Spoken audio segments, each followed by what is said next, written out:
ফজরের ক্ষণ গেল পরনি নামাজ, জোহরেও ডুবেছিলে নিয়ে শত কাজ। খেলায় খেলায় গেল আসরের কাল, মাগরিবেও পড়লে না নামাজির সাজ। ফজরের ক্ষণ গেল পরনি নামাজ। এ দেশে লতিফ সিদ্দিকী থেকে শুরু করে টাকলা মুরাদ পর্যন্ত যারা ইসলামকে নিয়ে ষড়যন্ত্র করেছে তারা এই বাংলার জমিন থেকে নিশ্চিহ্ন হয়ে গেছে, ঠিক কিনা বলেন? আমি আপনাদের সম্মুখে পবিত্র কোরআনুল কারীমের 22 নম্বর পারার 1 নম্বর পৃষ্ঠার 10, 11, 12 নম্বর লাইন সূরা আহজাবের 35, 35 নম্বর আয়াতের কিছু অংশ তেলাওয়াত করেছি। আল্লাহ রাসূল সাল্লাল্লাহু আলাইহি ওয়াসাল্লামের অসংখ্য অগণিত হাদিসসমূহের মধ্য থেকে সহিহ বুখারী শরীফের 5027 নম্বর হাদিস পাঠ করেছি। যদি আল্লাহ তাআলা আমাকে তৌফিক এনায়েত করেন, উক্ত আয়াত থেকে কিছু আলোচনা করার চেষ্টা করব ইনশাআল্লাহ। ওমা তাওফিকি ইল্লা বিল্লাহ। আমরা যে আয়াত থেকে আজকে আলোচনা শুনবো এটা হচ্ছে সূরা আহজাব 33 নম্বর সূরা। এই সূরার 35 নম্বর আয়াত। কত নম্বর আয়াত? আর জুলমান কত নম্বর আয়াত? 35 নম্বর আয়াত। আমরা যারা তাফসীর শুনতে পছন্দ করি, কোরআনের আলোচনা শুনতে পছন্দ করি, প্রতিটি সূরার যে ঘটনাকে কেন্দ্র করে অথবা কোনো প্রশ্নকে কেন্দ্র করে যে সূরা নাজিল হয়, সেই প্রশ্নটাকে অথবা ঘটনাকে বলা হয় শানে নুজুল বা ব্যাকগ্রাউন্ড, প্রেক্ষাপট। তো এই আয়াতের একটা ব্যাকগ্রাউন্ড আছে, সেটাকে আপনারা শুনবেন। এই আয়াতের একটা ব্যাকগ্রাউন্ড আছে, কেন আল্লাহ তাআলা এই আয়াতটাকে নাজিল করেছে। এই আয়াতটা নারীদের একটা প্রশ্ন নিয়ে নাজিল হয়েছে। একবার নারীরা নবীজি সাল্লাল্লাহু আলাইহি ওয়াসাল্লামের কাছে গিয়ে বললেন, ইয়া রাসূলুল্লাহ, ইয়া হাবিবাল্লাহ, আল্লাহ পাক রব্বুল আলামিন প্রতিটি আয়াত নাজিল করেন পুরুষদেরকে সম্বোধন করে। কাদেরকে সম্বোধন করে? পুরুষদেরকে সম্বোধন করে। যেমন আকিমুস সালাহ, ইস্টাবলিশ প্রেয়ার, নামাজ কায়েম করো। আকিমু এই শব্দটা হচ্ছে পুরুষ লিঙ্গ। আমাদের কিছু শব্দ আছে পুরুষের জন্য ব্যবহার হয়, কিছু শব্দ আছে নারীদের জন্য ব্যবহার হয়। যেমন বাংলাতে যুবক যুবতী, যুবক শব্দ পুরুষের জন্য, যুবতী শব্দ নারীর জন্য, ঠিক কিনা? আরবিতে এরকম কিছু শব্দ আছে, যেমন মুসলিমুন, মুসলিমাত। মুসলিমুন শব্দটি পুরুষদের জন্য, মুসলিমাত শব্দটি নারীর জন্য ব্যবহার হয়। ইংরেজিতেও কিছু শব্দ আছে ব্যাকরণের ক্ষেত্রে, হি আর শি। হি শব্দটি পুরুষের জন্য আর শি শব্দটি নারীর জন্য। সুতরাং ব্যাকরণে পার্থক্য আছে না নাই? তো আল্লাহ পাক রব্বুল আলামিন পুরুষদেরকে সম্বোধন করে যে কথাগুলো বলেন তার ভিতরে নারীদেরকে অন্তর্ভুক্ত করে দেন। এই ক্ষেত্রে কিছু নারীরা নবীজির কাছে প্রশ্ন করেছেন, ইয়া রাসূলুল্লাহ, ইয়া হাবিবাল্লাহ, আল্লাহ পাক রব্বুল আলামিন যখন আয়াত নাজিল করেন, পুরুষদেরকে সম্বোধন করে আয়াত নাজিল করেন, আল্লাহ কি পুরুষদেরকে বেশি ভালোবাসেন আর আমাদেরকে কম ভালোবাসেন? আমাদের সম্বোধন করে তো কোনো আয়াত আল্লাহ নাজিল করেন না। প্রশ্ন কি আপনারা বুঝতে পারছেন? প্রশ্ন বোঝা গেছে? নারীরা প্রশ্ন করেছেন, আল্লাহ তাআলা পুরুষদেরকে সম্বোধন করে আয়াত নাজিল করে সেই পুরুষদের ভিতরে আমাদেরকে অন্তর্ভুক্ত করে দেন। যেমন আল্লাহ বলেছেন, আকিমুস সালাহ, ইস্টাবলিশ প্রেয়ার, তোমরা নামাজ কায়েম করো। নামাজ কি শুধু পুরুষরা পড়বে নাকি নারীরাও পড়বে? নারীরাও পড়ার দরকার আছে না নাই? এখন নারীরা প্রশ্ন করেছে, আল্লাহ তাআলা কেন পুরুষের জন্য সম্বোধন করে আয়াত নাজিল করেন, আমাদেরকে সম্বোধন করেন না? আল্লাহ কি পুরুষদেরকে বেশি ভালোবাসেন আর নারীদেরকে কম ভালোবাসেন? যখন এই প্রশ্ন করা হয়েছে তখন আল্লাহ পাক রব্বুল আলামিন এই আয়াত নাজিল করেছেন। এই আয়াতে আল্লাহ তাআলা মুমিন নর এবং মুমিন নারী যারা থাকবে তাদের জন্য 10টি কোয়ালিটি বলেছেন। কয়টা কোয়ালিটি?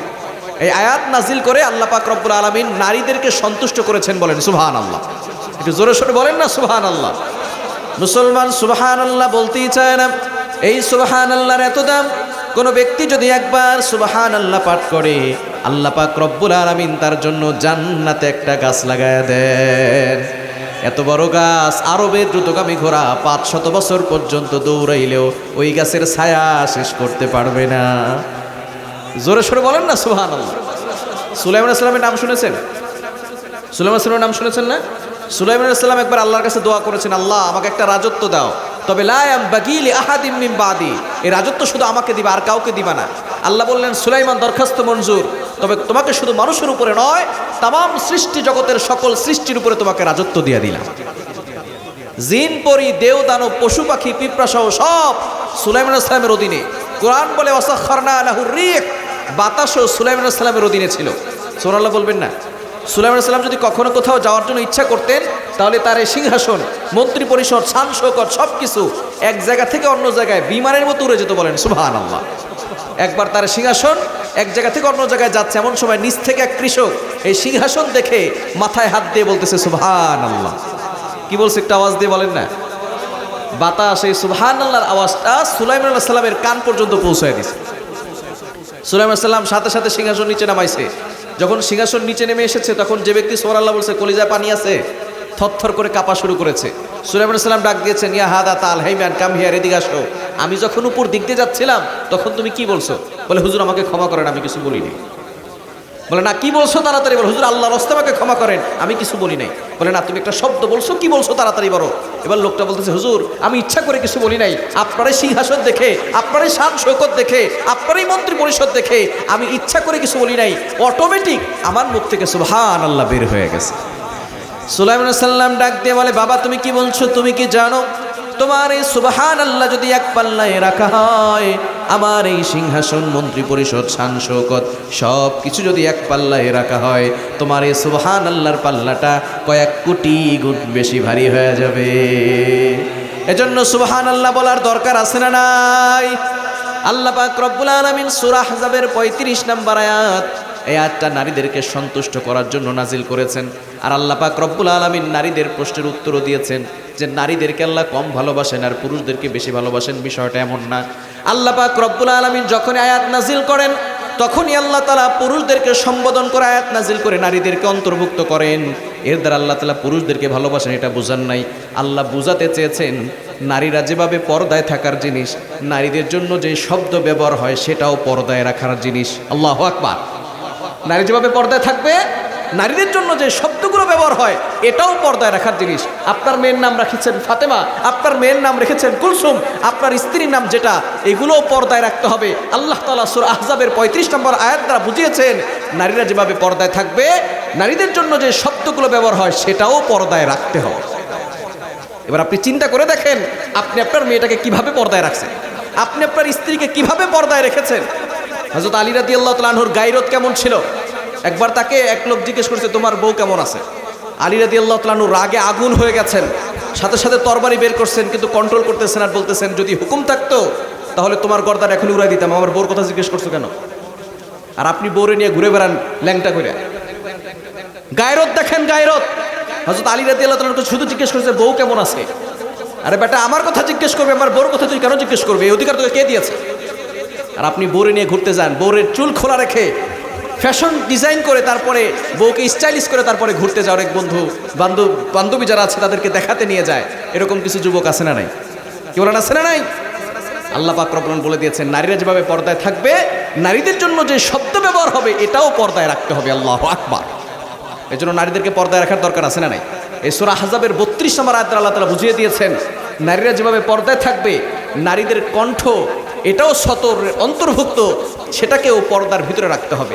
সূরা আহজাবের 33 নম্বর আয়াতে 22 নম্বর পারার 1 নম্বর পৃষ্ঠার 5 নম্বর লাইন, এখানে আল্লাহ পাক রব্বুল আলামিন জানিয়ে দিয়েছেন নারীরা যেভাবে পর্দায় থাকবে তাদেরকে পর্দায় রাখতে হবে। ওয়াকারনা ফি বুয়ুতিকুন্না ওয়ালা তাবাররাজনা তাবাররুজাল জাহিলিয়াতিল উলা, ইউ স্টে এট হোম, তোমরা ঘরে অবস্থান করো, তোমরা জাহিলি যুগের নারীদের মতো বেপর্দা হয়ে ঘর থেকে বের হবে। এজন্য নারীদেরকে পর্দায় রাখার দরকার আছে না নাই? কি বলেন, আছে না নাই? আপনি যদি বাবা হয়ে থাকেন, আপনার দায়িত্ব রয়েছে আপনার মেয়েটা সঠিকভাবে পর্দা করছে কিনা। আপনি যদি স্বামী হয়ে থাকেন, আপনার দায়িত্ব রয়েছে আপনার স্ত্রী সঠিকভাবে পর্দা করছে কিনা। আপনি যদি ভাই হয়ে থাকেন, আপনার দায়িত্ব হচ্ছে আপনার বোন সঠিকভাবে পর্দা করছে কিনা। আপনি যদি ছেলে হয়ে থাকেন, আপনার দায়িত্ব হচ্ছে আপনার মা সঠিকভাবে পর্দা করছে কিনা। যদি সঠিকভাবে পর্দা না করে, আপনি যদি নিষেধ না করেন, তাহলে কিন্তু দায়ুস হিসাবে আপনি আখ্যায়িত হবেন। কিয়ামতের ময়দানে এই মেয়ের সাথে সাথে বাবাও জাহান্নামে চলে যাবে। এজন্য সন্তানদেরকে সঠিক শিক্ষা দেওয়ার দরকার আছে না নাই? এই সূরা আহজাবের 35 নম্বর আয়াতে আল্লাহ পাক রব্বুল আলামিন যারা জান্নাতে যেতে চাইবে তাদের জন্য 10টি কোয়ালিটি দিয়েছেন। কয়টি কোয়ালিটি? আরো জোরে বলেন, কয়টি কোয়ালিটি? এই 10টি কোয়ালিটিপূর্ণ ইমানদার হবে যারা, আল্লাহ পাক রব্বুল আলামিন তাদেরকে 2টি পুরস্কার দিবেন। রব্বুল আলামিন বলেন, আ'আদ্দাল্লাহু লাহুম মাগফিরাতাও ওয়া আজরান আযীমা। 1 নাম্বার পুরস্কার, আল্লাহ পাক রব্বুল আলামিন তাদের সকল গুনাহ খাতাগুলো ক্ষমা করে দিবে, বলেন সুবহানাল্লাহ। এবং 2 নাম্বার, আজরান আযীমা, মহা পুরস্কার, মহা প্রতিদান, জান্নাত দিবে, বলেন সুবহানাল্লাহ। ওই জান্নাতে যাওয়ার দরকার আছে না নাই? আরো জোরে বলেন, আছে না নাই? জান্নাতে যেতে চাই, তবে আমরা জান্নাতে যাওয়ার কাজ করতে চাই না, ঠিক কি না? আমরা অনেকেই জান্নাতে যেতে চাই, তবে জান্নাতে যাওয়ার কাজ করতে চাই। জান্নাত কিন্তু আল্লাহ সহজ করে দিয়েছেন। এক্সাম্পল দিলে সুন্দর বুঝতে পারবেন। আজকে যারা এশারে নামাজ পড়ার জন্য মসজিদে গিয়েছেন, তারা কি মসজিদে নামাজ পড়ার জন্য 50 টাকা জরিমানা দিয়েছেন, 100 টাকা দিয়েছেন? পৃথিবীর যে কোনো মসজিদে নামাজ পড়তে যাইবেন, নামাজ পড়তে গেলে কি টাকার দরকার আছে? বোঝা গেল ফ্রিতে মসজিদে গিয়ে জান্নাতে যেতে পারেন, কোনো সমস্যা। কিন্তু সিনেমা হলে যেতে টাকা লাগে কি লাগে না? ওয়াইফাই বিল আছে না নাই? ডিশের বিল আছে না নাই? মদ খাইতে টাকা লাগে কি লাগে না? গাঞ্জা খাইতে টাকা লাগে কি লাগে না? মুসলমান ফ্রিতে মসজিদে ঢুকে জান্নাতে যেতে চায় না, তবে টাকা দিয়ে জাহান্নামে যেতে চায়। আল্লাহ পাক রব্বুল আলামিন জান্নাতকে সহজ করে দিয়েছেন। ওই জান্নাতে যাওয়ার দরকার আছে না নাই? জান্নাতে যাব আমরা, যেতে চাই কি চাই না? জান্নাতে যাওয়ার জন্য আপনাদের আগ্রহ বাড়বে। জান্নাতের একটা মাঠের বর্ণনা শুনবেন? থাকবেন তো ইনশাআল্লাহ? জান্নাতে একটা মাঠ আছে, মাঠের নাম হচ্ছে মসজিদ। মাঠের নাম কি? 26 নম্বর পারা 19 নম্বর পৃষ্ঠার 1 নম্বর লাইন, সূরা কফের 35 নম্বর আয়াতে আল্লাহ বলছেন, লাহুম মা ইয়াশাউনা ফিহা ওয়া লাদাইনা মসজিদ। জান্নাতে একটা মাঠ আছে, মাঠের নাম কি? মসজিদ। একটু কথা বলেন, মাঠের নাম কি? মসজিদ। এই মসজিদ নামক মাঠটা কত বড় এটা জানার জন্য আগে জানতে হবে জিবরাইল সালামের কি পরিমাণ শক্তি, জানার দরকার আছে না নাই? একবার নবীজি সাল্লাল্লাহু আলাইহি সাল্লাম জিবরাইল সাল্লামকে বললেন, ভাই জিবরাইল, আমি আপনাকে দেখতে চাই।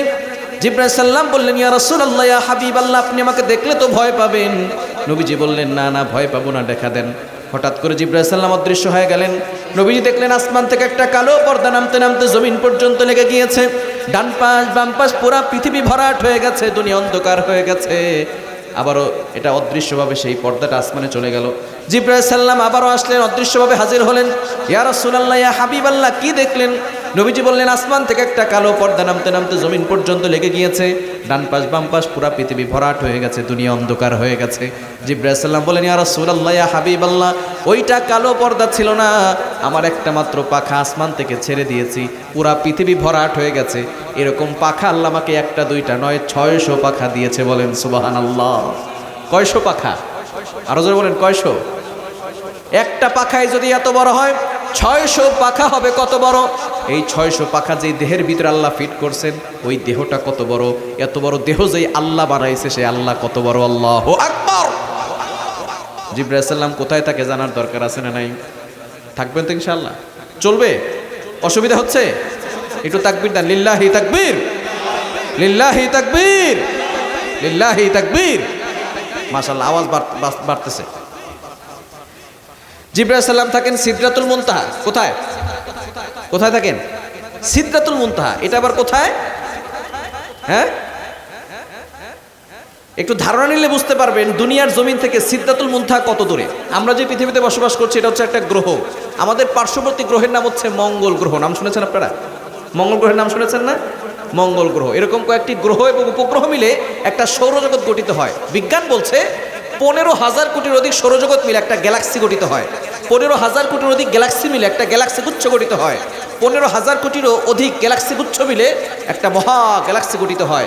বিজ্ঞান সেই মহা গ্যালাক্সি পর্যন্ত চলে গেছে, আজ পর্যন্ত আসমানের কোনো কুল কিনারা খুঁজে পায় নাই। বলেন সুবহানাল্লাহ। আসমান যে কোথায় আছে তারা জানেই না। আমরা বলি আকাশ, তারা আকাশ বলে না। নাসার বিজ্ঞানী যারা আকাশ নিয়ে গবেষণা করে তারা বলে বিগ স্পেস, মহাশূন্য। তারা এখন আকাশ খুঁজে পায়। আবার আমরা সূর্য দেখি ছোট্ট একটা থালার মতো। বিজ্ঞান বলছে না না, এই সূর্যটা পৃথিবী থেকে 13 লক্ষ গুণ বড়। বলেন আল্লাহু আকবার। রাতের বেলা ছোট্ট ছোট্ট তারকা দেখি। বিজ্ঞান বলছে এগুলো ছোট ছোট নয়, এক একটা তারকা এমনও বড় আছে সূর্যের থেকেও বড়। আল্লাহু আকবার। সূর্যের পাশে একটা তারকা আছে, নাম হচ্ছে ব্যাটেল জিউস। এই তারকাটা সূর্যের থেকে 1000 গুণ বড়। বলেন আল্লাহু আকবার। এই চন্দ্র বলেন, সূর্য বলেন, তারকা বলেন, সব কিছু আল্লাহ প্রথম আসমানের নিচে সাজিয়ে রেখেছেন। প্রথম আসমান দ্বিতীয় আসমানের কাছে কতটা ছোট? দারিমি শরীফের ভিতরে একটি হাদিস এসেছে, যদি বিশাল বড় মরুভূমির মাঝখানে একটা ছোট্ট আংটি ছেড়ে দেওয়া হয়, এই বিশাল বড় মরুভূমির মাঝখানে আংটি যতটা ছোট, দ্বিতীয় আসমানের কাছে প্রথম আসমানটা ছোট্ট একটা আংটির মতো। সুবহানাল্লাহ। বাসায় গিয়ে বলেন, জোরে সোরে বলেন না সুবহানাল্লাহ। তৃতীয় আসমানের কাছে দ্বিতীয় আসমানটা ছোট্ট একটা আংটির মতো, চতুর্থ আসমানের কাছে তৃতীয় আসমানটা ছোট্ট একটা আংটির মতো, পঞ্চম আসমানের কাছে চতুর্থ আসমান ছোট্ট একটা আংটির মতো। এভাবে করে আল্লাহ তাআলা একটা দুইটা নয়, 29 নম্বর পারার 1 নম্বর পৃষ্ঠার 5 নম্বর লাইন, সূরা মুলকের 3 নম্বর আয়াতের প্রথমাংশে আল্লাহ বলেন, আল্লাযী খলাকা সাবআ। আল্লাহ পাক রব্বুল আলামিন এখানে 7টি বিশাল বড় বড় করে আসমান তৈরি করেছেন। বলেন আল্লাহু আকবার। সুতরাং এই 7 আসমানের পরে হচ্ছে সিদরাতুল মুনতাহা, সেখানে থাকেন জিবরাইল সাল্লাম। একটু ধারণা নিতে পেরেছেন যে দুনিয়ার জমিন থেকে সিদরাতুল মুনতাহা কাছে না অনেক দূরে? কাছে না অনেক দূরে? এবার আসেন, জিবরাইল সাল্লামের কি পরিমাণ শক্তি, একটা ঘটনা বললে মনে রাখতে পারবেন, বুঝতে পারবেন। আমরা কোরবানির সময় আসলে পশু জবাই করি কি করি না? কি বলেন, করি কি করি না? আমাদের মসজিদের ইমাম সাহেবরা, খতিব সাহেবরা আমাদের পশুগুলো কোরবানি করে দেয়, ঠিক কি না? বলেন তো, কোরবানি করার আগে আল্লাহু আকবার বলার দরকার আছে না নাই? কি বলেন, আছে না নাই? পশু জবাই করার আগে আল্লাহু আকবার বলার দরকার আছে না নাই? আল্লাহু আকবার বলতে হয়। একটু ভালো করে বুঝে শুনে বলেন, আল্লাহু আকবার বলার কয় ঘন্টা পরে পশু জবাই করা হয়? কয় ঘন্টা পরে? সাথে সাথে পশু জবাই করে, ঠিক কি না? ইব্রাহিম আলাইহিস সালাম তার সন্তান ইসমাইল আলাইহিস সালামকে জবাই করার জন্য প্রস্তুত হয়ে গেছেন, এই ঘটনা আমরা সকলেই জানি, ঠিক কি না? ইব্রাহিম আলাইহিস সালাম তার সন্তান ইসমাইল আলাইহিস সালামকে জবাই করবেন, আল্লাহু আকবার বলা শেষ। বলেন তো, জবাই করতে কয়দিন লাগবে? বুঝে নাই? জবাই করতে কয়দিন লাগবে? আল্লাহু আকবার বলা শেষ, জবাই করতে কি সময় লাগবে? এমন সময় আল্লাহ পাক রব্বুল আলামিন জিবরাইল সালামকে ডাকতে বলে, জিবরাইল, আমি কিন্তু আমার ইব্রাহিমকে পরীক্ষা করতে চাই, আমি আমার ইসমাইলকে জবাই করতে চাই না, তাড়াতাড়ি যাও, আগে জান্নাতে যাবা, জান্নাত থেকে দুম্বা নিয়ে 7 আসমান ভেদ করে ইব্রাহিমের শরীরে নিচে দুম্বা রেখে দাও। বলেন আল্লাহু আকবার। জিবরাইল সালাম বলেন, ইয়া রাসূলুল্লাহ, ইয়া হাবিবাল্লাহ, আমি কোথায় সিদরাতুল মুনতাহায় আর কোথায় ইব্রাহিম আলাইহিস সালামের অলরেডি আল্লাহু আকবার বলা শেষ। এমন সময় আল্লাহ আমাকে আদেশ করলেন, আগে জান্নাতে যেতে হবে, জান্নাত থেকে দুম্বা নিয়ে 7 আসমান ভেদ করে ইব্রাহিমের শরীর নিচে রাখতে হবে। এই আদেশ পাওয়ার সাথে সাথে আমার শরীরের প্রত্যেকটা পশম দাঁড়িয়ে গেছে, শরীর থেকে ঘাম বের হওয়া শুরু হয়ে গেছে। তারপর আল্লাহর আদেশ আমাকে পালন করতেই হবে। আমি আমার 600 পাখা দিয়ে এমনভাবে টান দিলাম, প্রথমে জান্নাতে গেলাম, জান্নাত থেকে দুম্বা নিয়ে 7 আসমান ভেদ করে ইব্রাহিমের শরীর নিচে দুম্বা রেখে দিয়েছি। এখনো দেখি ছুরি উপর থেকে নিচে নামতেছে। বলেন আল্লাহু আকবার। কি বুঝলেন, জিবরাইল সালামের শক্তি কম না বেশি? আরো জোরে বলেন, কম না বেশি? জিবরাইল সালামের আরো 2টা কাজ করতে কষ্ট হয়েছিল, আজকে থাক, আর একদিন বলবো ইনশাআল্লাহ। আজকে শুনবেন, আজকে শুনবেন। ঘুমাচ্ছেন কারা কারা? হাত তোলেন। দেখছে, এত মানুষ ঘুমাইলে অশুনে কারা? বুঝে নাই, বুঝে নাই, বুঝে নাই? থাকবেন তো ইনশাআল্লাহ? লিল্লাহি তাকবীর, লিল্লাহি তাকবীর। 2 নাম্বার, ইউসুফ আলাইহিস সালামের ভাইয়েরা ষড়যন্ত্র করে ইউসুফ আলাইহিস সালামকে কূপের মধ্যে ফেলে দিয়েছিল। এই ঘটনা আমরা অনেকেই জানি, ঠিক কিনা? তবে একটা প্রশ্ন, হুজুর, ইউসুফ আলাইহিস সালামের ভাইয়েরা তারা তো নবীর সন্তান, ইয়াকুব আলাইহিস সালামের সন্তান, নবীর সন্তান হয়ে ভাই নবীকে কূপের মধ্যে ফেলে দিল কেন? প্রশ্ন আছে না নাই? কি বলেন, আছে না নাই? ইউসুফ আলাইহিস সালাম ছোট্টবেলা একটা স্বপ্ন দেখেছিলেন, সূরা ইউসুফে আছে। এই স্বপ্নের কথা যখন বাবা ইয়াকুব আলাইহিস সালামকে বলেছেন, তিনি যেহেতু নবী, স্বপ্ন শুনেই বুঝতে পেরেছেন আমার ইউসুফ পরবর্তী সময় নবী হবে। বলেন আল্লাহু আকবার। যখন তিনি বুঝতে পেরেছেন যে আমার সন্তান ইউসুফ নবী হবেন, তখন অন্যান্য সন্তানদের তুলনায় নবী ইউসুফকে বেশি ভালোবাসার দরকার আছে না নাই? এই জন্য বাবা ইয়াকুব আলাইহিস সালাম ইউসুফ আলাইহিস সালামকে বেশি ভালোবাসেন। কিন্তু বাকি যে 11 জন সন্তান আছে, তারা চিন্তা করছে যদি ইউসুফকে হত্যা করা হয়, অথবা যদি ইউসুফকে কূপের মধ্যে ফেলে দেওয়া হয়, অথবা যদি দেশান্তর করে দেওয়া হয়, তাহলে মনে হয় বাবার অন্তর থেকে ইউসুফের প্রতি ভালোবাসা কমে যাবে। বলেন তো, ইউসুফ আলাইহিস সালাম হারিয়ে যাওয়ার পরে বাবা ইয়াকুব আলাইহিস সালামের অন্তরে ইউসুফের প্রতি ভালোবাসা কমেছে নাকি বেড়েছে? কি বলেন, কমছে না বাড়ছে? কেমন বাড়া বেড়েছে? ইউসুফ আলাইহিস সালাম হারিয়ে যাওয়ার পরে বাবা ইয়াকুব আলাইহিস সালাম কাঁদতে কাঁদতে চক্ষু দুটি অন্ধ করেছেন। বলেন আল্লাহু আকবার। শুধু তাই নয়, ইউসুফ আলাইহিস সালাম ছাড়া আরো 11 জন সন্তান ছিল। কারো নাম ছিল শামুন, কারো নাম ছিল লাবিব, কারো নাম ছিল ইয়াহুদা, কারো নাম ছিল বিনয়ামিন। ইয়াকুব আলাইহিস সালাম কোনো সন্তানকে নাম ধরে ডাকতেন না, সকল সন্তানকে ইউসুফ ইউসুফ বলে ডাকতেন। বলেন আল্লাহু আকবার। 11 জন সন্তান মিলে তারা প্ল্যান করেছে, যদি ইউসুফকে হত্যা করা হয়, অথবা দেশান্তর করে দেওয়া হয়, অথবা কূপের মধ্যে ফেলে দেওয়া হয়, তাহলে মনে হয় বাবার অন্তর থেকে ইউসুফের প্রতি ভালোবাসা কমে যাবে। বলেন তো, কমছে না বাড়ছে?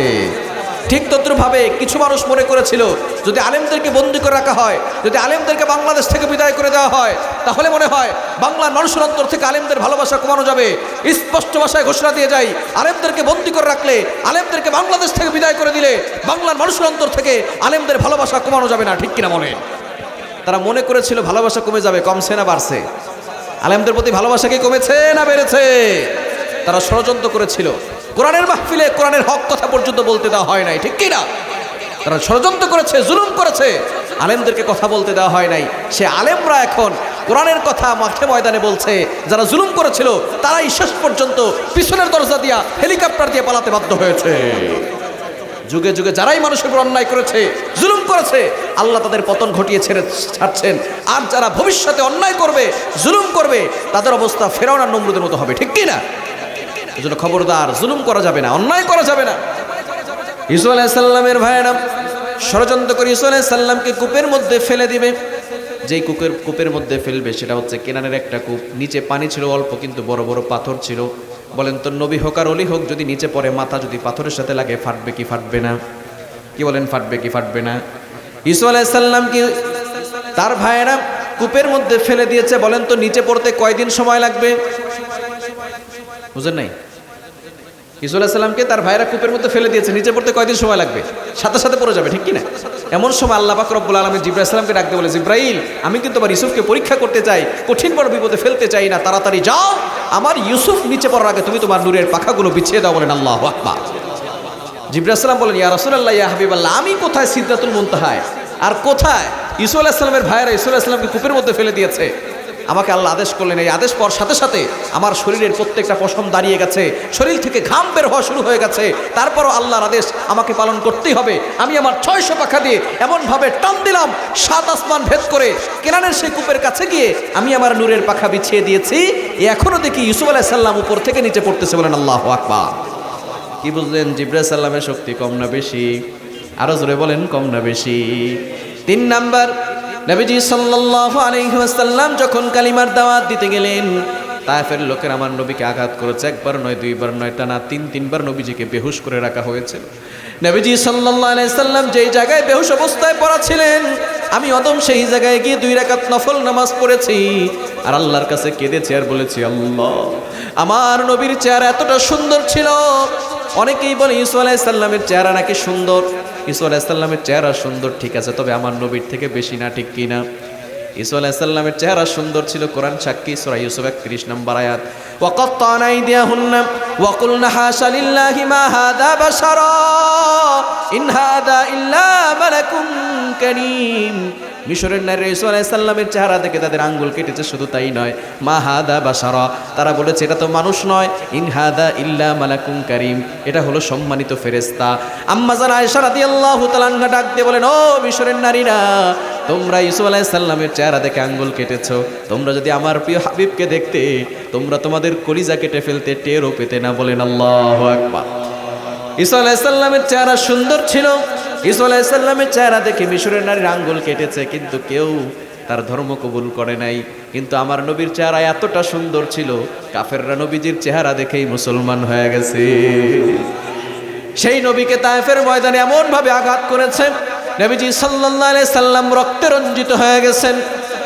আমি যখন তায়েফে গেলাম, সেখানে আল্লাহর কাছে দোয়া করে বললাম, তায়েফ হচ্ছে মক্কা থেকে 80 কিলোমিটার দূরত্বের রাস্তা। হাজী সাহেবরা যারা আছেন তারা জানেন, তায়েফ হচ্ছে মক্কা থেকে 5000 ফিট উঁচু জায়গা। অর্থাৎ যারা তায়েফে যাবে তারা পাহাড় ঘেঁষা রাস্তা দিয়ে উপরে উঠতে হবে। এখন তো হাইজে করে যায়, প্রাইভেট কারে করে যায়, বাসে করে যায়, অনেক বাঙালিরা বমি করে দেয়। নবীজি সাল্লাল্লাহু আলাইহি সাল্লামের জামানায় কোনো প্রাইভেট কার ছিল না, কোনো হাইজ ছিল না। নবীজি সাল্লাল্লাহু আলাইহি ওয়াসাল্লাম পায়ে হেঁটে হেঁটে তায়েফে গিয়ে কালিমার দাওয়াত দিয়েছে। এই উম্মতের জন্য কতটা কষ্ট করেছেন। আমি অদম হেরা গুহায় উঠেছি, যেখানে সর্বপ্রথম কোরআন নাজিল হয়েছে। সাধারণত বাঙালিরা সেখানে উঠতে চায়, অনেকে ভয় পায়। যদিও সিঁড়ি হয়েছে, বেশি উপরে উঠতে গেলে অনেকে ভয় পায়। আমি অনেককে দেখেছি তারা কিছু দূর উপরে উঠে আবার ফিরে এসেছে। আমিও প্রথমে ভয় পেয়েছিলাম, উপরে উঠতে পারবো কি পারবো না। আবার চিন্তা করলাম, আমার নবীজির জামানায় সিঁড়ি ছিল না, এখন তো সিঁড়ি আছে। আমার নবী প্রিয় হাবিব তিনি পায়ে হেঁটে হেঁটে পাহাড় ঘেঁষা রাস্তা দিয়ে উপরে উঠেছেন। আমার সেখানে উঠতে প্রায় 2.25 ঘন্টা সময় লেগেছে। আমি যুবকের 2.25 ঘন্টা সময় লেগেছে, তারপর উপরে উঠেছি। সেখানে দেখেছি ছোট্ট একটা জায়গা, যেখানে একজন শুধুমাত্র নামাজ পড়তে পারবে। নবীজি সাল্লাল্লাহু আলাইহি সাল্লাম সেই পাহাড়ের চূড়ায় উঠে আল্লাহর ইবাদত করতেন আর চিন্তা করতেন কিভাবে সমাজকে পরিবর্তন করা যায়, কিভাবে মানুষগুলোকে জাহান্নাম থেকে বের করে জান্নাতে নেওয়া যায়। আরো অবাক হয়ে গেলাম, নবীজির স্ত্রী আম্মা জান খাদিজা রাদিয়াল্লাহু তাআলা আনহা নবীজির জন্য খাবার নিয়ে সেই হেরা গুহার চূড়ায় উঠে যেতেন। বলেন আল্লাহু আকবার। নবীজি সাল্লাল্লাহু আলাইহি সাল্লাম উম্মতের জন্য এত কষ্ট করলেন, সেই নবীজিকে তায়েফের ময়দানে রক্তাক্ত করা হয়েছে। নবীজি সাল্লাল্লাহু আলাইহি সাল্লামের যেখান থেকে রক্ত বের হয়, সাথে ছিলেন পালক পুত্র যায়েদ রাদিয়াল্লাহু তাআলা আনহু। যেখান থেকে রক্ত বের হয় রক্তগুলো মুছে দিচ্ছিলেন। রক্ত মুছতে মুছতে কাপড়টা ভিজে গেছে, আর রক্ত শোষণ করে না। নবীজি সাল্লাল্লাহু আলাইহি সাল্লাম তারপরও সেই রক্তে ভেজা কাপড় দিয়ে যেখান থেকে রক্ত বের হয় রক্তগুলো মুছতেছে। যায়েদ রাদিয়াল্লাহু তাআলা চোখের পানি ছেড়ে দিয়ে বলেন, ওগো নবীজি, যেই কাপড় দিয়ে মুছলে রক্ত আর শোষণ করে না, যেই কাপড় দিয়ে মুছলে রক্ত চামড়ার ভিতরে প্রবেশ করে না, তারপর আপনি কেন সেই রক্তে ভেজা কাপড় দিয়ে রক্তগুলো মুছতেছে?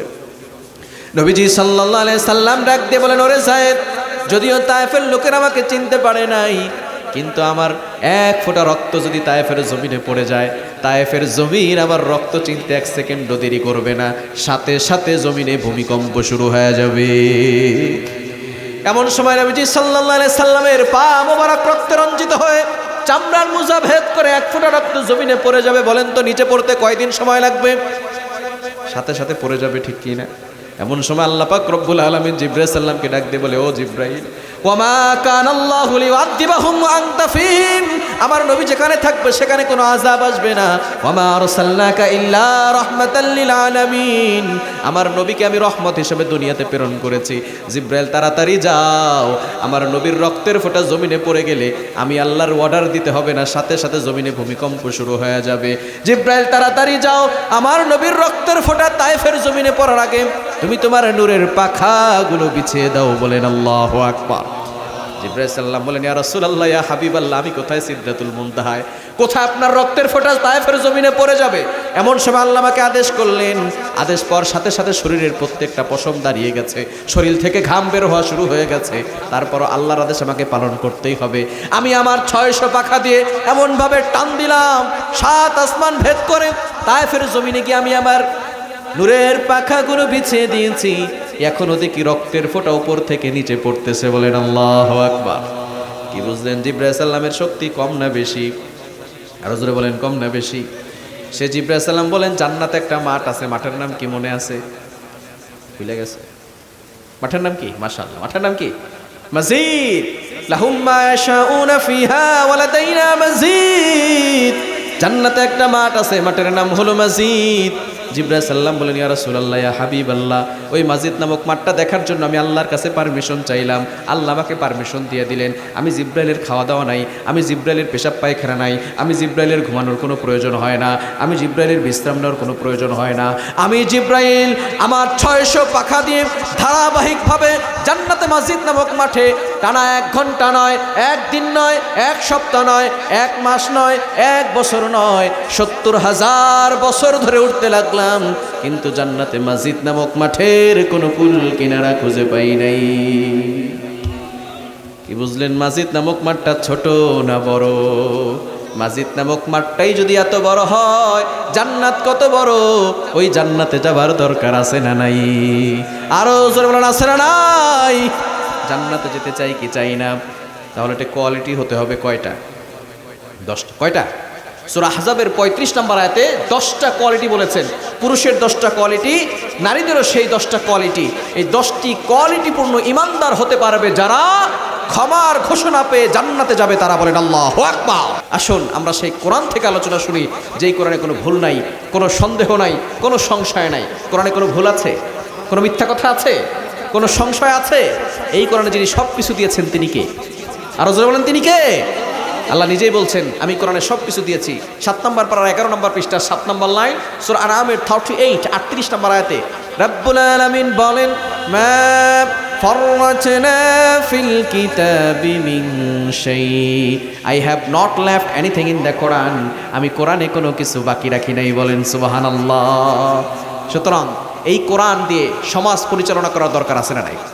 এই কোরআন দিয়ে রাষ্ট্র পরিচালনা করার দরকার আছে না নাই? অনেক তন্ত্র মন্ত্র দেখেছি, এই দেশে শান্তি আসে নাই। একমাত্র কোরআন যদি সংসদে চলে যায় তাহলেই বাংলার মানুষ শান্তি পাবে, ঠিক কিনা বলেন? এজন্য কোরআন দিয়ে শাসন করার দরকার আছে না নাই? আগামীর বাংলা হবে কোরআনের বাংলা, ষড়যন্ত্র করে কেউ রুখে দিতে পারবে না, ঠিক কিনা? এজন্য কোরআন দিয়ে শাসন করলে সমাজের মানুষ শান্তি পাবে, সমাজের মানুষ ইনসাফ পাবে, এবং আগামীর বাংলাদেশটা হবে সোনার বাংলাদেশ, ঠিক কিনা? এজন্য কোরআন দিয়ে শাসন করতে হবে, কোরআন দিয়ে জীবনটাকে পরিচালনা করতে হবে। পারবো তো ইনশাআল্লাহ? কারণ এই কোরআনে আল্লাহ তাআলা সব কিছু দিয়েছেন, সব সমস্যার সমাধান দিতে পারে। সমাধান চাও যদি জীবনে মরণে, ফিরে যাও খুঁজে নাও চোখ রাখো কোরআনে সমাধান চাও যদি জীবনে মরণে ফিরে যাও খুঁজে নাও চোখ রাখো কোরআনে তবেই পাবে সুখ শান্তির ঠিকানা যদি মেনে নাও তুমি মনে প্রাণে সমাধান চাও যদি জীবনে মরণে ফিরে যাও খুঁজে নাও চোখ রাখো কোরআনে এ বাণী সকলের নয় শুধু মুমিনের যারাই চলবে মেনে ফল পাবে কোরআনের ঘরে বলো কিংবা রাষ্ট্রে বলো অশান্তি দূর করে শান্তি আনে সমাধান চাও যদি জীবনে মরণে ফিরে যাও খুঁজে নাও চোখ রাখো কোরআনে if you wanna solution this দুনিয়া এন্ড আখিরা go back have a look to the holy কোরআনে ঠিক কি না এজন্য চোখ রাখতে হবে কোথায় স্টার জলসায় জি বাংলায় এটিএন টিভির পর্দায় চোখ রাখতে হবে কোথায় এই কোরআনে রাখতে পারবো তো ইনশাআল্লাহ আসুন আমরা সেই কোরআনের সূরা আহজাবের 35 নম্বর আয়াতে 10টি কোয়ালিটি বলা হয়েছে এই 10টি কোয়ালিটি শুনি এক নাম্বার রব্বুল আলামিন বলেন ইন্নাল মুসলিমিনা ওয়াল মুসলিমাত মুসলমান নর এবং মুসলমান নারী যদি কবরে গিয়ে শান্তি পেতে চাই যদি আখিরাতে হাসরের ময়দানে ভালো থাকতে চাই যদি জান্নাতে যেতে চাই মুসলমান হওয়ার দরকার আছে না নাই আছে না নাই but we claim to be Muslims but we do not have Islam inside us আমরা নিজেদেরকে মুসলমান বলে দাবি করি কিন্তু আমাদের ভিতরে ইসলাম my dress is like the non-Muslims my shoe is like the non-Muslims my hairstyle is like the non-Muslims my house is like the non-Muslims my everything is like the non-Muslims আমাদের পায়ের জুতা আমাদের চুলের স্টাইল আমাদের পোশাক আমাদের বাড়ি সবকিছু অমুসলিমদের মতো কিন্তু আমরা গর্ব করে বলি আই এম এ মুসলিম আমি মুসলমান নামের আগে মোহাম্মদ লাগালেই মুসলমান হওয়া যায় যদি মুসলমান হতে হয় কোরআনের বিধান মানার দরকার আছে না নাই বিসমিল্লাহর বা থেকে শুরু করে মিনাল জিন্নাতি ওয়ান নাসের সিন পর্যন্ত প্রতিটি অক্ষর মানতে হবে একটা অক্ষর অস্বীকার করলে সে কি মুসলমান থাকবে না কাফের হয়ে যাবে এজন্য মুসলমান যদি হতে হয় কোরআনের প্রতিটি বিধান মানার দরকার আছে না নাই অবশ্যই আমাদেরকে মুসলমান হতে হবে কারণ কোরআন আছে যেখানে আমরা থাকব ইসলাম আছে যেখানে আমরা থাকব ইসলাম মানব ততক্ষণ দেহে প্রাণ আছে যতক্ষণ ইসলাম মানব সবখানে ইসলাম মানব কোনখানে ইসলাম মানব সবখানে ইসলাম আছে যেখানে আমরা আছি ইসলাম মানব ততক্ষণ দেহে প্রাণ আছে যতক্ষণ কারণ ইসলাম ছাড়া অন্য কোথাও শান্তি পাওয়া যাবে অনেকে শান্তি তালাশ করে বিভিন্ন জায়গায় ইসলাম ছাড়া কোথাও শান্তি আসবে যদি শান্তি পেতে চান ইসলামের ছায়াতলে চলে আসেন আল্লাহ নিজে বলছেন 3 নম্বর পারার 20 নম্বর পৃষ্ঠার 4-5 নম্বর লাইন সূরা আলে ইমরান 85 85 নম্বর আয়াতে রব্বুল আলামিন বলেন ومن يبتغي غير الإسلام دينا فلن يقبل منه وهو في الآخرة من الخاسرين whoever seeks anything except Islam that will be not accepted and he will the loser in akhirah যারা ইসলাম ছাড়া অন্য কোথাও শান্তি তালাশ করে তারা কোথাও শান্তি পায় না দুনিয়াতেও ক্ষতিগ্রস্ত হয় আখিরাতেও ক্ষতিগ্রস্ত হয় ঠিক কি না এজন্য ইসলাম মানতে হবে সবখানে যদি ইসলাম শুধু মসজিদে রাখেন তাহলে কিন্তু আপনার ঘরে শান্তি আসবে আমরা ইসলাম শুধু মসজিদে মানি ইসলাম শুধু মসজিদে রাখি নামাজ পড়ার সময় আমরা সকলে এক কাতারে দাঁড়িয়ে যাই আবার বাহিরে এসে গরিব দুর্বল অত্যাচার করে এরকম কিছু বড় লোক আছে না নাই নামাজে এক কাতারে দাঁড়িয়েছেন সেখানে কোনো সাদা কালা দেখেন নাই ধনী গরিব দেখেন নাই এমপি আর রিক্সা চালক দেখেন নাই সকলে সেখানে এক কাতারে দাঁড়িয়ে নামাজ পড়েছে মসজিদে ঠিক ইসলাম আমরা রেখেছি কিন্তু ঘরের থেকে মসজিদ থেকে বের হয়ে ঘরে এসে আর ইসলাম আমরা রাখি আমরা অনেকে শান্তি তালাশ করি শান্তি কোথায় পাওয়া যাবে শান্তি একমাত্র ইসলামে পাওয়া যাবে ইসলাম ছাড়া কোথাও শান্তি আসবে আজকে আমাদের ঘরে ইসলাম নাই প্রতিষ্ঠানে ইসলাম নাই সমাজে ইসলাম নাই রাষ্ট্রে ইসলাম নাই অথচ আমরা শান্তি তালাশে বিভোর মুসলমান যদি শান্তি পেতে চাও ইসলামের ছায়াতলে আসতে হবে ইসলাম ছাড়া কোথাও শান্তি পাওয়া যাবে না ঠিক কি না এজন্য এক নম্বরে মুসলমান হতে হবে ইয়া আইয়ুহাল্লাযীনা আমানু দুখুলু ফিস-সিলমি কাফা তোমরা পরিপূর্ণভাবে ইসলামে প্রবেশ করো ইসলামে পরিপূর্ণভাবে প্রবেশ করার দরকার আছে না নাই কি বলেন আছে না নাই আত্মসমর্পণ করতে হবে সারেন্ডার করতে হবে surrender completely to the almighty Allah আল্লাহর কাছে আপনার সবকিছু ছেড়ে দিতে হবে আপনি আপনার মন মতো চলতে পারবেন আল্লাহ তাআলা কোরআনে যেটা বলেছেন সেভাবেই চলতে হবে ঠিক কি না কোরআন বলছে এক কথা আপনার বাবা বলে এক কথা বাবা বাদ নাকি কোরআন বাদ বুঝেন নাই কোরআন বলছে এক কথা বাবা মা বলে আরেক কথা কোরআন বাদ না বাবা মা বাদ আপনার পীর বলে এক কথা, কোরআন বলে এক কথা। কোরআন বাদ না পীর বাদ? আর বলেন কোরআন বাদ না পীর বাদ? আপনার নেতা বলে এক কথা, কোরআন বলে ভিন্ন কথা। কোরআন বাদ না নেতা বাদ? যেই নেতা কোরআনের বিরুদ্ধে কথা বলবে সেই নেতাকে বলা যাবে না, ঠিক কি না? যদি মুসলমান হতে চান কোরআনের পক্ষে থাকতে হবে। নেতা কি বলল, বাবা কি বলল, পীর কি বলল, সেগুলো মানা যাবে না। কোরআন যেটা বলেছে সেটাই শুনতে হবে, ঠিক কি না? আমার বাপ যদি কোরআনের বিরুদ্ধে চলে যায়, সে বাপের বিরুদ্ধে কথা বলতে হবে। ইব্রাহিম আলাইহিস সালাম বলেন নাই? বলেন না ইব্রাহিম আলাইহিস সালাম? তার বাবা আজর অগ্নি পূজারক ছিল, বাপের বিরুদ্ধে গিয়ে আল্লাহর পক্ষে কথা বলেছে, ঠিক কি না? বাপ যদি কোরআনের বিরুদ্ধে চলে যায়, সে বাপের বিরুদ্ধে কথা বলতে হবে। নেতা তো দূরের কথা, আপন বাপ যদি কোরআনের বিরুদ্ধে চলে যায়, সেই বাপের বিরুদ্ধে কথা বলা দরকার আছে না? এজন্য থাকবো আমরা ইসলামের ভিতরে, কোরআনের ছায়াতলে থাকবো। কোরআন থাকবে যেখানে, আমরা থাকবো। ইন্নাল মুসলিমিনা ওয়াল মুসলিমাত, এক নম্বরে মুসলমান নর এবং মুসলমান নারী। মুসলমান হতে হলে শুধু নামের আগে মুহাম্মদ লাগালেই হবে না, পরিপূর্ণভাবে ইসলামে প্রবেশ করার দরকার আছে না নাই? 2 নাম্বার ওয়াল মুমিনিনা ওয়াল মুমিনাত, যারা মুমিন নর এবং মুমিন নারী হবে। শুধু আপনি বলেন আমি মুসলমান, কিন্তু মুমিন এখন আমরা হতে পারি? মুমিন হওয়ার দরকার আছে না নাই? কি বলেন, আছে না নাই? ইমানদার হতে হবে। আমরা অনেকে ইমানের দাবিদার, ইমানদার না, ইমানের দাবিদার। দেখবেন অনেকে চায়ের স্টলে বসে বসে চা খায়, বলে নামাজ না পড়লে কি হয়েছে, সুদ খাইলে কি হয়েছে, ইমান ঠিক আছে। আছে না নাই? কি বলেন, আছে না নাই? ইমান ঠিক করার দরকার আছে না নাই? আর রাসূল আছে না নাই? আপনি অনেক ভালো কাজ করেন, কিন্তু আপনার ইমান নাই, আল্লাহর প্রতি বিশ্বাস নাই। এরকম ইমান যদি আপনার না থাকে, তাহলে আপনি যতই ভালো কাজ করেন, কোনো ভালো কাজ আল্লাহর কাছে কবুল হবে। এক্সাম্পল দিলে সুন্দর বুঝতে পারবেন। আপনাদের কষ্ট হচ্ছে? চলবে তো ইনশাআল্লাহ? একের পর একটা শূন্য দিলে কত হয়? একের পরে শূন্য দিলে কত হয়? একের পরে 2টা শূন্য দিলে কত হবে? একের পরে 3টা শূন্য দিলে কত হবে? 1000। একের পরে 4টা শূন্য দিলে 10,000। মাশাআল্লাহ, অঙ্কে আপনারা ভালো পাকা দেখতেছেন। একের পরে 4টা শূন্য দিলে কত হবে? 10,000। এখন যদি কোনো ভদ্রলোক চিন্তা করে, একের পরে শূন্য এসে তো একের মানটাকে বাড়িয়ে দিয়েছে, ঠিক কিনা? এখন সে যদি একটাকে কেটে ফেলে, তাহলে কি 9,999 থাকবে, না একালি ঘোড়ার ডিম থাকবে? কি বলেন, 9,999 থাকবে, না 4টা শূন্য থাকবে?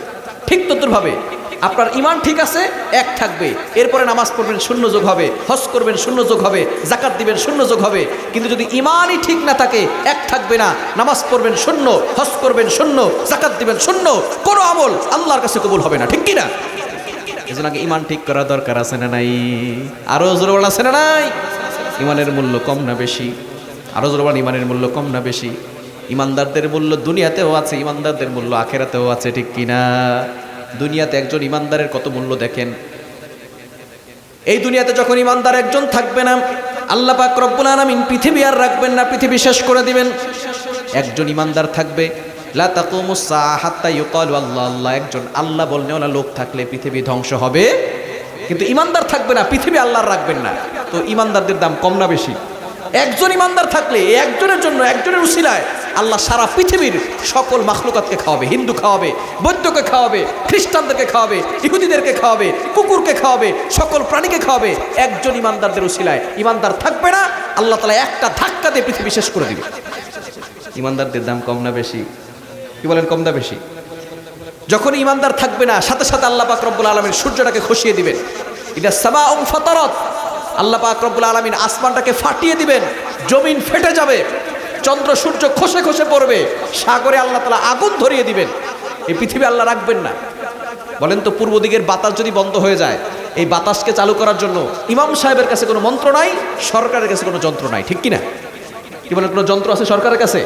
যদি বাতাস আল্লাহ বন্ধ করে দেয়, কোনো যন্ত্র আছে? ইমাম সাহেবের কাছে কোনো মন্ত্র আছে? কিন্তু একজন ইমানদার থাকবে, বাতাস বন্ধ হবে না। একজন ইমানদার থাকবে, সূর্য খসে পড়বে না। একজন ইমানদার থাকবে, জমিন ফেটে যাবে না। একজন ইমানদার থাকবে, আল্লাহ তাআলা আসমানটাকে ফাটিয়ে দিবেন না।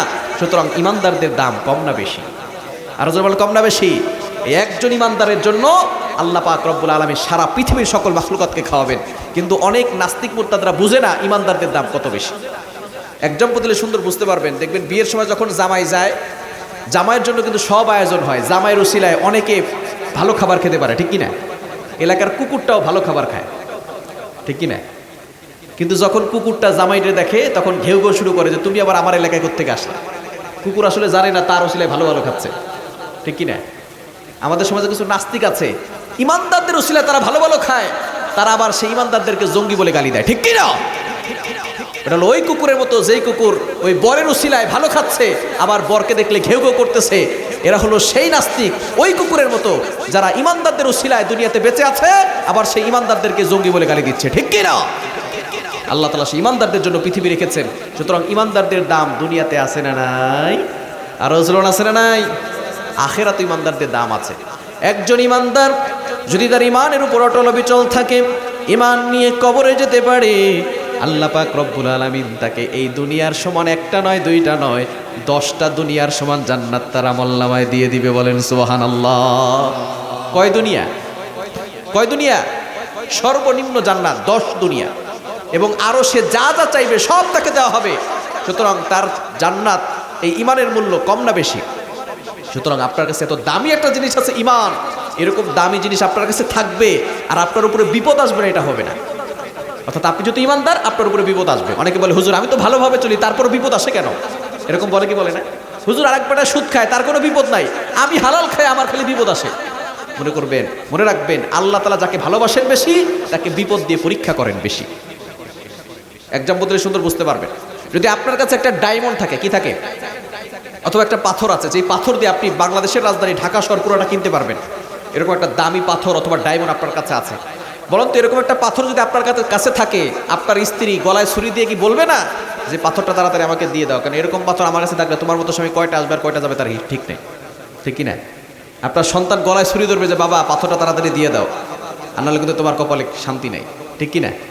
ঘরের মানুষ জানলে তো তারা দাও, খুন্তি আর বটি নিয়ে আক্রমণ করবে, কিন্তু বাহিরের লোক যদি জানে যে আপনার কাছে এরকম একটা পাথর আছে, যে পাথর দিয়ে বাংলাদেশের রাজধানী ঢাকা শহর কিনতে পারবে, ওই লোক, বাহিরের লোকগুলো যদি জানে, তাহলে তারা দাও আর খুন্তি নিয়ে আঘাত করবে না, তারা এবার রাইফেলের বন্দুক নিয়ে আঘাত করবে, ঠিক কিনা? আর আপনি মনে মনে চিন্তা করবেন, আমার নাক একটা গেলে যাক, চোখ একটা গেলে যাক, হাত একটা গেলে যাক, এই ডায়মন্ড আমি ছাড়তে রাজি।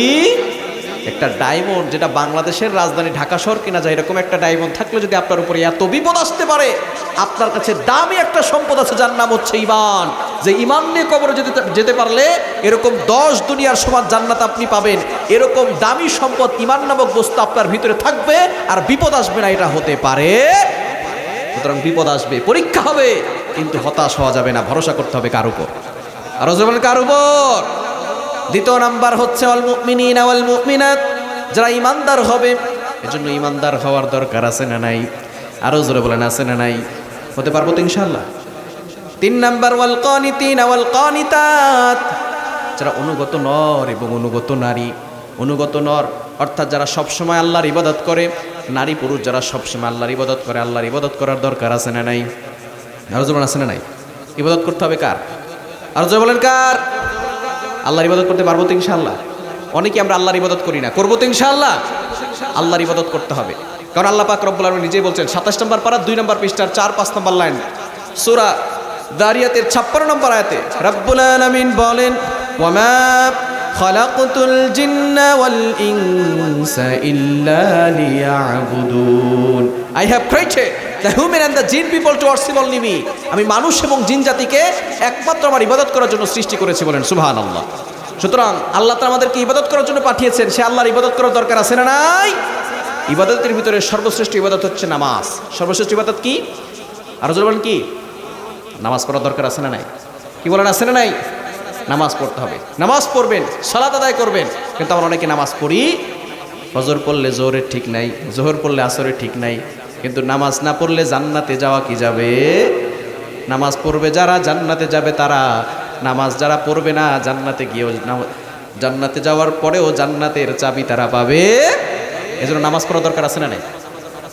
ফজরের ক্ষণ গেল পড়নি নামাজ, জোহরেও ডুবেছিলে নিয়ে শত কাজ, খেলায় খেলায় গেল আসরের কাল, মাগরিবেও পড়লে না নামাজির সাজ। ফজরের ক্ষণ গেল পড়নি নামাজ, জোহরেও ডুবেছিলে নিয়ে শত কাজ, বিনোদনে কেটে গেল এশার সময়, এতটুকু জাগলো না কবরের ভয়, খুঁজলে না একবার আবারও নাজাতের পথ, মুসলিম নাম নিতে পেলে না তো লাজ। ফজরের ক্ষণ গেল পড়নি নামাজ, জোহরেও ডুবেছিলে নিয়ে শত কাজ, ঠিক কিনা? এজন্য নামাজ পড়ার দরকার আছে না নাই? আরো জোরে বলেন, আছে না নাই? নামাজ পড়তে পারবো তো ইনশাআল্লাহ। মা বোনরা যারা আছেন তারাও নামাজ পড়বেন। কিন্তু আমার প্রিয় ভাই যিনি আমার আগে আলোচনা করেছেন, রফিকুল ইসলাম বিন সাইদ সাহেব, খুবই চমৎকার আলোচনা করেছেন, ঠিক কিনা? এখনই বলবেন হুজুর প্যাঁচ তো এখানে লাগাইছেন। উনি যা বলছে আপনি আর প্যাঁচ টাচ লাগায়েন না। উনি বলেছেন মহিলারা আর পুরুষরা একই রকম নামাজ পড়বে, তাই না? মহিলারা আর পুরুষরা একই রকম নামাজ পড়বে। এবার আসেন আমি কিছু দলিল দেই, মহিলারা আর পুরুষরা একরকম পড়বে না, ভিন্নতা আছে। নারীদেরকে আর পুরুষদেরকে আল্লাহ তাআলা ভিন্নভাবে বানিয়েছেন, তাদের শরীরের স্ট্রাকচার ভিন্ন, ঠিক কিনা? পুরুষেরটাও ভিন্ন, নারীদেরটাও ভিন্ন। ভালো করে বুঝবেন, ভালো করে বুঝবেন, দলিল সহকারে শোনা পাবেন। কোরআন হাদিসের রেফারেন্সটা আমি কথা বলি না, যে কোরআনটা মানবেন, কোরআনটা, আমার কথা মানতে হবে না, আমার কথা মানবেন না, কোরআনেরটা মানবেন। আমি আপনাদেরকে বলে দিব, আপনারা যেটা সঠিক সেটা মানবেন। বাজারে আলু কিনতে গেলে বাইসা বাইসা দেখেন কোন আলুটা ভালো, ঠিক কিনা? 1 কেজি আলু কিনতে গিয়ে আপনি বাইসা বাইসা দেখেন কোনটা ভালো। তো আপনার জীবনটাকে পরিচালনা করার জন্য দেখবেন না কোনটা ভালো আর কোনটা সঠিক, কোনটা বেঠিক, ঠিক কিনা? আপনাকে দেখতে হবে ভালো কোনটা আর খারাপ কোনটা, আপনি নিজে যাচাই বাছাই করবেন অবশ্যই। শুধু বুখারী, মুসলিম, আবু দাউদ, তিরমিজি, নাসাই, মুওয়াত্তা মালিক, মুওয়াত্তা মুহাম্মদ এগুলো শুধু মানলাম। অন্যান্য যে হাদিসের আরো অনেক কিতাব আছে, মুসান্নাফ, আল মুসান্নাফ কিতাব, আবু বকর ইবনে আবি শাইবা তিনি মুসান্নাফ, তিনি লিখেছেন আল মুসান্নাফ গ্রন্থ, এটা ইমাম বুখারীর উস্তাদ, প্রায় 25 খণ্ডের কিতাবের হাদিস। এই হাদিসগুলোকে আপনি বাদ দিয়ে দিবেন? হাদিস বাদ দেওয়ার কোনো সুযোগ আছে? কোনো সুযোগ আছে? যাই হোক, এবার আসেন আল মুআজামুল কাবীরের 28 নম্বর হাদিস। আল মুআজামুল কাবীর 28 নম্বর হাদিস। নবীজি সাল্লাল্লাহু আলাইহি সাল্লাম বলেছেন, যখন নারী পুরুষরা নামাজে দাঁড়াবে, পুরুষরা তাদের হাত কান পর্যন্ত উঠাবে, নারীরা বুক পর্যন্ত উঠাবে। মুআজামুল কাবীর 28 নম্বর হাদিস। দ্বিতীয় নাম্বার, নারীরা যখন সেজদায় যাবে তখন তারা জড়সড় হয়ে সেজদা করবে এবং তাদের কোমরটাকে নিচু করে রাখবে, কেননা পুরুষের কোমর আর নারীর কোমর দুইটার ভিতরে ভিন্নতা রয়েছে। এটা হচ্ছে সুনানে বাইহাকির 3016 নম্বর হাদিস। পুরুষরা কোমর উঁচু করে রাখবে, একটু ফাঁকা ফাঁকা হয়ে করবে, আর নারীরা জড়সড় হয়ে সেজদা করবে, কোমরটাকে নামিয়ে রাখবে। সুনানু বাইহাকি 3016 নম্বর হাদিস। এরপর আসেন সুনানু বাইহাকির 3324 নম্বর হাদিস। এই হাদিসের ভিতরে এসেছে, পুরুষরা যখন বসবে, বসার সময় তারা বাম পা বিছিয়ে দিবে। বাম পা বিছিয়ে দিই না আমরা? বাম পা বিছিয়ে দিয়ে ডান পা খাড়া করে রাখবে। নারীরা যখন বসবে তখন দুইও পা এক পাশ থেকে বের করে দিবে। আব্দুল্লাহ ইবনে ওমর, হযরত ওমর রাদিয়াল্লাহু তাআলার সন্তান এই হাদিস বর্ণনা করেছেন। আব্দুল্লাহ ইবনে ওমর, যিনি ছোট্টবেলা থেকে সাহাবী, এই আব্দুল্লাহ ইবনে ওমর তিনি হাদিস বর্ণনা করছেন যে নারীরা তাদের যখন সেজদা বসবে তখন এভাবে তারা দুই পা বাহির থেকে বের করে দিবে, আর পুরুষরা বাম পার উপরে বিছিয়ে তারপরে বসবে। তো এই হাদিসগুলোকে আপনারা বাদ দিয়ে দিবেন? এই হাদিসগুলো বাদ দেওয়ার কোনো সুযোগ আছে? আব্দুল্লাহ ইবনে ওমর, এমনকি ইবনে আব্বাস, নবীজি সাল্লাল্লাহু আলাইহি সাল্লামের চাচাতো ভাই, তিনি, তাকে জিজ্ঞেস করা হয়েছে নারী পুরুষের ভিতরে নামাজের পার্থক্য আছে নাকি নাই। তিনি বলেছেন হ্যাঁ, নামাজের ভিতরে পার্থক্য আছে। এই যে মুআজামুল কাবীরের ভিতরে 28 নম্বর হাদিস, সুনান বাইহাকির 3016 নম্বর হাদিস, সুনানে বাইহাকির 3324 নম্বর হাদিসের ভিতরে নারী পুরুষের নামাজের পার্থক্য রয়েছে। আমাদের প্রিয় কলিজার ভাইয়েরা তারা 6008 নম্বর বুখারী শরীফের 6008 নম্বর হাদিস দিয়ে দলিল দেন। ভালো করে শুনেন দলিলটা। তারা বলেন, সল্লু কামা রাআইতুমুনি উসাল্লি, তোমরা আমাকে যেভাবে নামাজ পড়তে দেখেছো সেভাবে নামাজ পড়ো। এই হাদিস দিয়ে তারা দলিল দেয়। হুজুর এই হাদিস দিয়ে দলিল দিয়ে বলেছেন মহিলারা আর পুরুষ একসাথে নামাজ পড়বে, ঠিক কিনা? সল্লু কামা রাআইতুমুনি উসাল্লি, তোমরা আমাকে যেভাবে নামাজ পড়তে দেখেছো তোমরা সেভাবে নামাজ পড়বে। এবার আমি আপনাদেরকে বুঝাই। এই হাদিসটা হচ্ছে বুখারী শরীফের 6008 নম্বর হাদিস। হাদিসটা যিনি বর্ণনা করেছেন উনি বলছেন, আমরা একবার 20 জন নবীজির কাছে গিয়েছি কিভাবে নামাজ পড়তে হয় এগুলো শেখার জন্য। ভালো করে বুঝেন, আমরা গিয়েছি নবীজির কাছে কিভাবে নামাজ পড়তে হয় এটা শেখার জন্য। নবীজি সাল্লাল্লাহু আলাইহি ওয়াসাল্লামের কাছে 20 দিন থাকার পরে নবী সাল্লাল্লাহু আলাইহি ওয়াসাল্লাম চিন্তা করলেন যে আমাদের পরিবার আছে, পরিবারের কথা জিজ্ঞেস করেছেন। এবার নবী সাল্লাল্লাহু আলাইহি ওয়াসাল্লাম আমাদেরকে বলছেন, ঠিক আছে তোমরা পরিবারের কাছে চলে যাও, তবে তোমরা ভালো করে শুনে রাখো, তোমরা কোরআন শিখবে, সৎ কাজের আদেশ দিবে, যখন তোমরা নামাজ পড়বে আমাকে যেভাবে নামাজ পড়তে দেখেছো তোমরা সেভাবে নামাজ পড়বে, এবং নামাজের সময় হলে একজন আজান দিবে এবং যে তোমাদের ভিতরে সবচেয়ে বড় সে ইমামতি করবে। এখানে শেষে 3টে আদেশ দেওয়া হয়েছে। একটা হাদিসে কয়টা আদেশ? 3টা আদেশ। তোমরা আমাকে যেভাবে নামাজ পড়তে দেখেছো সেভাবে নামাজ পড়বে। বুঝতেছেন আপনারা? কেউ কষ্ট পায় না, কাউকে কষ্ট দেওয়ার জন্য বলছি না। তোমরা যেভাবে নামাজ আমাকে পড়তে দেখেছো সেভাবে নামাজ পড়বে। এই 20 জনের ভিতরে কোনো মহিলা ছিল না, 20 জনই সমবয়স্ক যুবক ছিল। 20 জনকে নবী বলেছেন তোমরা আমাকে যেভাবে নামাজ পড়তে দেখেছো সেভাবে নামাজ পড়বে। দ্বিতীয় নাম্বার, তোমাদের ভিতরে কেউ যখন আজানের সময় হবে তখন আজান দিবে। আজান কি নারীরা দিতে পারে? নারীরা দিতে পারে? তো এই আদেশের ভিতরে প্রথম আদেশ রাখলেন, বাকি দুইটা বাদ দিলেন কেন? এবং তৃতীয় নম্বর বলেছে তোমাদের ভিতরে যে যোগ্য হবে সে ইমামতি করবে। ইমাম কি মহিলারা করতে পারবে? বলেন, মহিলারা করতে পারবে? তো প্রথম আদেশ রাখলেন, বাকি দুইটা আদেশ বাদ দিলেন কেন? প্রথম যে তিনটা আল্লাহ সাল্লাম বলেছেন আমাকে যেভাবে নামাজ পড়তে দেখেছো সেভাবে নামাজ পড়বে, আজানের সময় হলে একজন আজান দিবে। তৃতীয় নাম্বার যে যোগ্য হবে সে ইমামতি করবে। তো তিনটাই তো যদি সকলের জন্য ধরা হয় তাহলে তো মহিলাদের জন্য ধরা হবে, ঠিক কিনা? কিন্তু আপনি প্রথমটা রাখলেন, বাকি দুইটা বাদ দিলেন কেন? তিনি বলেছেন সাইদি রহমতুল্লাহ আলাইহি, তিনি অনেক কথা বলেছেন, তাই না? অনেক কথা বলেছেন, যুক্তি দিয়েছেন যে ওনার কথা আমরা মানি না, উনি বলেছেন এটা করা যাবে না, বেদাত হয়ে যাবে। সেই সাইদি রহমতুল্লাহ আলাইহি বলেছেন তারাবি 20 রাকাত। কয় রাকাত? কয় রাকাত? আমি এখন শোনাচ্ছি। তিনি বলেছেন তারাবি কয় রাকাত, কিন্তু আমার এই প্রিয় কলিজার ভাইরা তারাবি পরে 8 রাকাত। কয় রাকাত? তারাবি যে 20 রাকাত এটা আমি দলিল দিচ্ছি, সমস্যা নেই।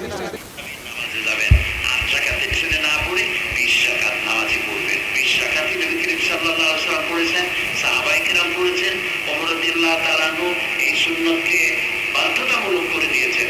আর রাসূলুল্লাহ বলেছেন মা আনা আলাইহি ওয়া আসহাবি, আমি যেটা বলি, আমি যেটা করি আর আমার সাহাবীরা যেটার উপর ঐক্যমত পোষণ করেছে তোমরা ওইটার উপরে থাকো।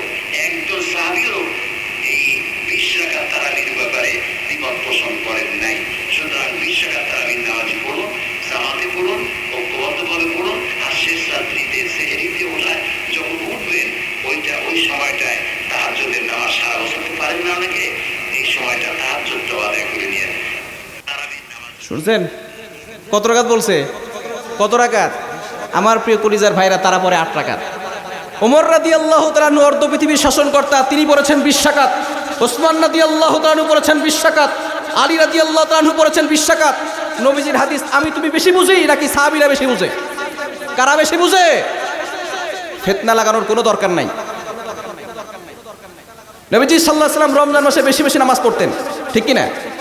তারাবির নামাজ 32 রাকাত আছে, 36 রাকাত আছে, 18 রাকাত আছে, যদিও দুর্বল বর্ণনা। রমজান মাসে মানুষ নামাজ পড়বে বেশি, এই সময় নামাজ পড়লে সওয়াব হয় বেশি। সেই মাসে আপনি বেশি নামাজ না পড়তে বইলা আপনি 8 রাকাতের ফিতনা যে সৃষ্টি করলেন, এর জবাব আল্লাহর কাছে দিতে হবে, ঠিক কি না? আল্লামা সাঈদীর কথা বলেন, তার কথা শুনেছি, এখানে কোনো এডিটিং করার কোনো কথা নয়, আপনারা দেখেছেন এবং তিনি বলেছেন, তার ভয়েসকে আপনারা শুনেছেন। এবার দলিল শুনেন। মুসান্নাফ কিতাব, 25 খণ্ডের কিতাব মুসান্নাফ আবু বকর ইবনে শাইবা, ইমাম বুখারীর উস্তাদ, তিনি এই বই লিখেছেন। এখানে প্রায় 25 খণ্ডের হাদিসের কিতাব। 5 নম্বর খণ্ডে 225 নম্বর পৃষ্ঠার 7774 নম্বর হাদিস। কত নম্বর হাদিস? 7774 নম্বর হাদিস। এই হাদিসে নবীজি সাল্লাল্লাহু আলাইহি সাল্লামের ব্যাপারে বলেছেন, কারণ নবী সাল্লাল্লাহু আলাইহি সাল্লাম ফি রমাদান 20 রাকাতান, 20 মানে হচ্ছে 20। নবীজি সাল্লাল্লাহু আলাইহি সাল্লাম রমজানে 20 রাকাত নামাজ পড়তেন। কত রাকাত? আর জোরেন কত রাকাত? 20 রাকাত নামাজ পড়তেন।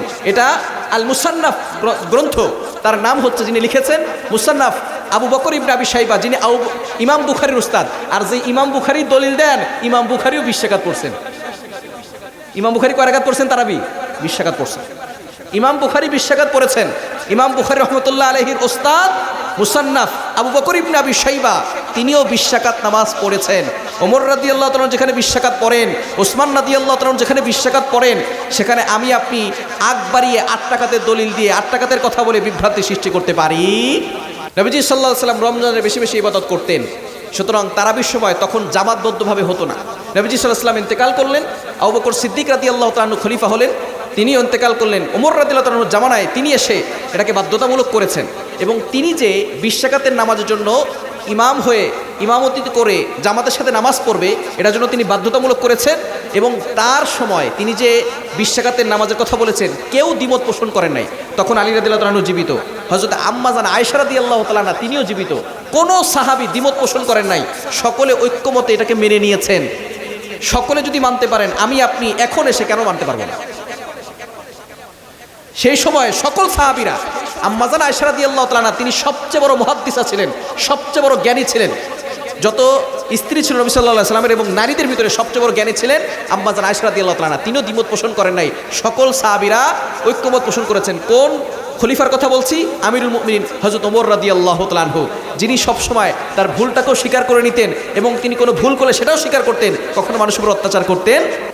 ওমর ইবনুল খাত্তাব রাদিয়াল্লাহু তাআলা আনহু কেমন প্রেসিডেন্ট ছিলেন দেখেন। একবার বাইতুল ফান্ড থেকে সকলকে চাদর দিয়েছে, একটা করে। ওমর রাদিয়াল্লাহু তাআলা আনহু যখন জুমার নামাজ পড়াতে এসেছেন, চাদর গায়ে রয়েছে দুইটা, একটা উপরে দিয়েছেন, একটা নিচে দিয়েছেন। এবার একজন দাঁড়াইছে, ইয়া আমিরুল মুমিনিন খলিফাতুল মুসলিমিন, আপনার খুতবা শুনবো পড়ে, আপনার পিছনে নামাজ পড়বো পড়ে, আগে উত্তর দিতে হবে সকলকে বাইতুল ফান্ড থেকে চাদর দিলেন একটা করে, আপনার গায়ে চাদর কেন দুইটা? এটার উত্তর না দিলে আপনার পিছনে নামাজও পড়বো না, আপনার খুতবাও শুনবো না। ওমর রাদিয়াল্লাহু তাআলা আনহু বললেন, তোমার মতো জনগণ যেখানে থাকবে তোমাকে প্রশ্ন করার জন্য ধন্যবাদ, তোমার মতো জনগণ যেখানে থাকবে সরকার ঘি খেয়ে আর গরিবরা না খেয়ে মরবে, এরকম বৈষম্য হবে না। আল্লাহু আকবার।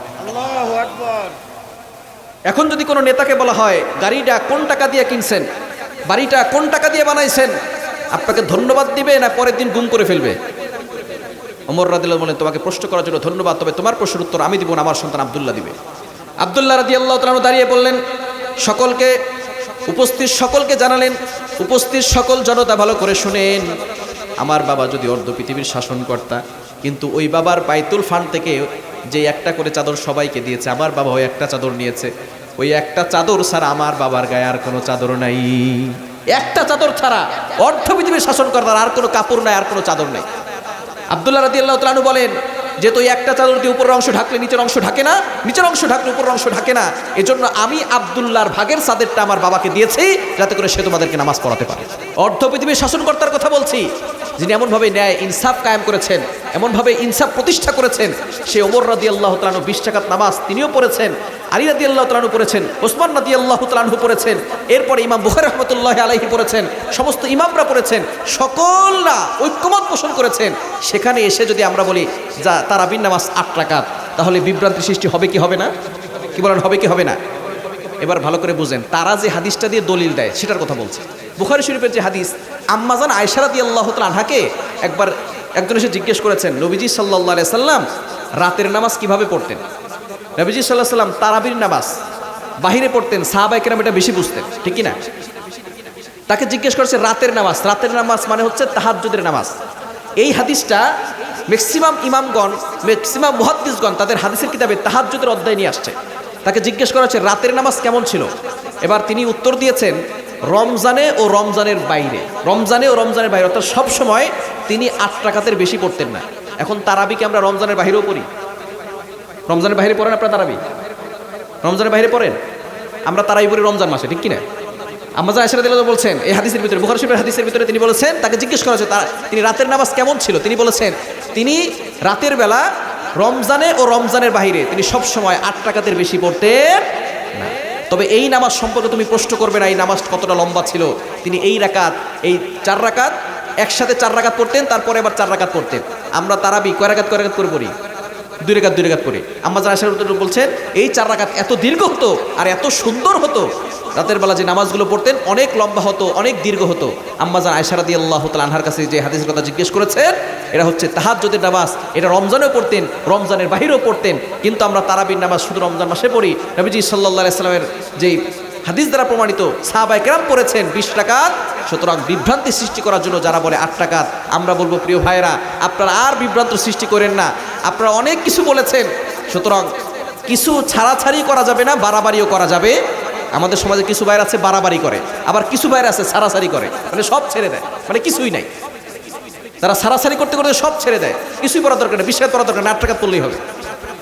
আবার কিছু আছে অনেক বাড়াবাড়ি করে, যেমন সুন্নি ভাইয়েরা, তারা কিছু আছে, তারা দেখা যায় যে নবীজি সাল্লাল্লাহু আলাইহি ওয়াসাল্লামের সম্মান বাড়াতে বাড়াতে আল্লাহর উপরে উঠিয়ে নিয়ে যায়। আল্লাহর উপরে উঠানো যাবে? আল্লাহর উপরে উঠানো যাবে?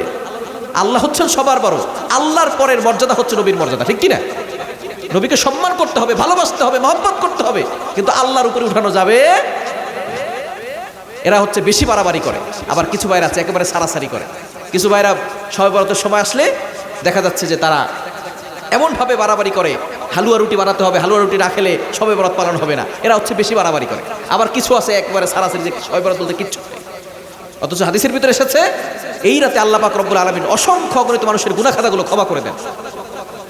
তো গুনাহ খাতাগুলো ক্ষমা করার জন্য যদি একটু আপনি এক রাত ইবাদত করেন, একটু দোয়া খয়রাত করেন, আল্লাহর কাছে দোয়া করেন, নামাজ পড়েন, কোনো সমস্যা আছে?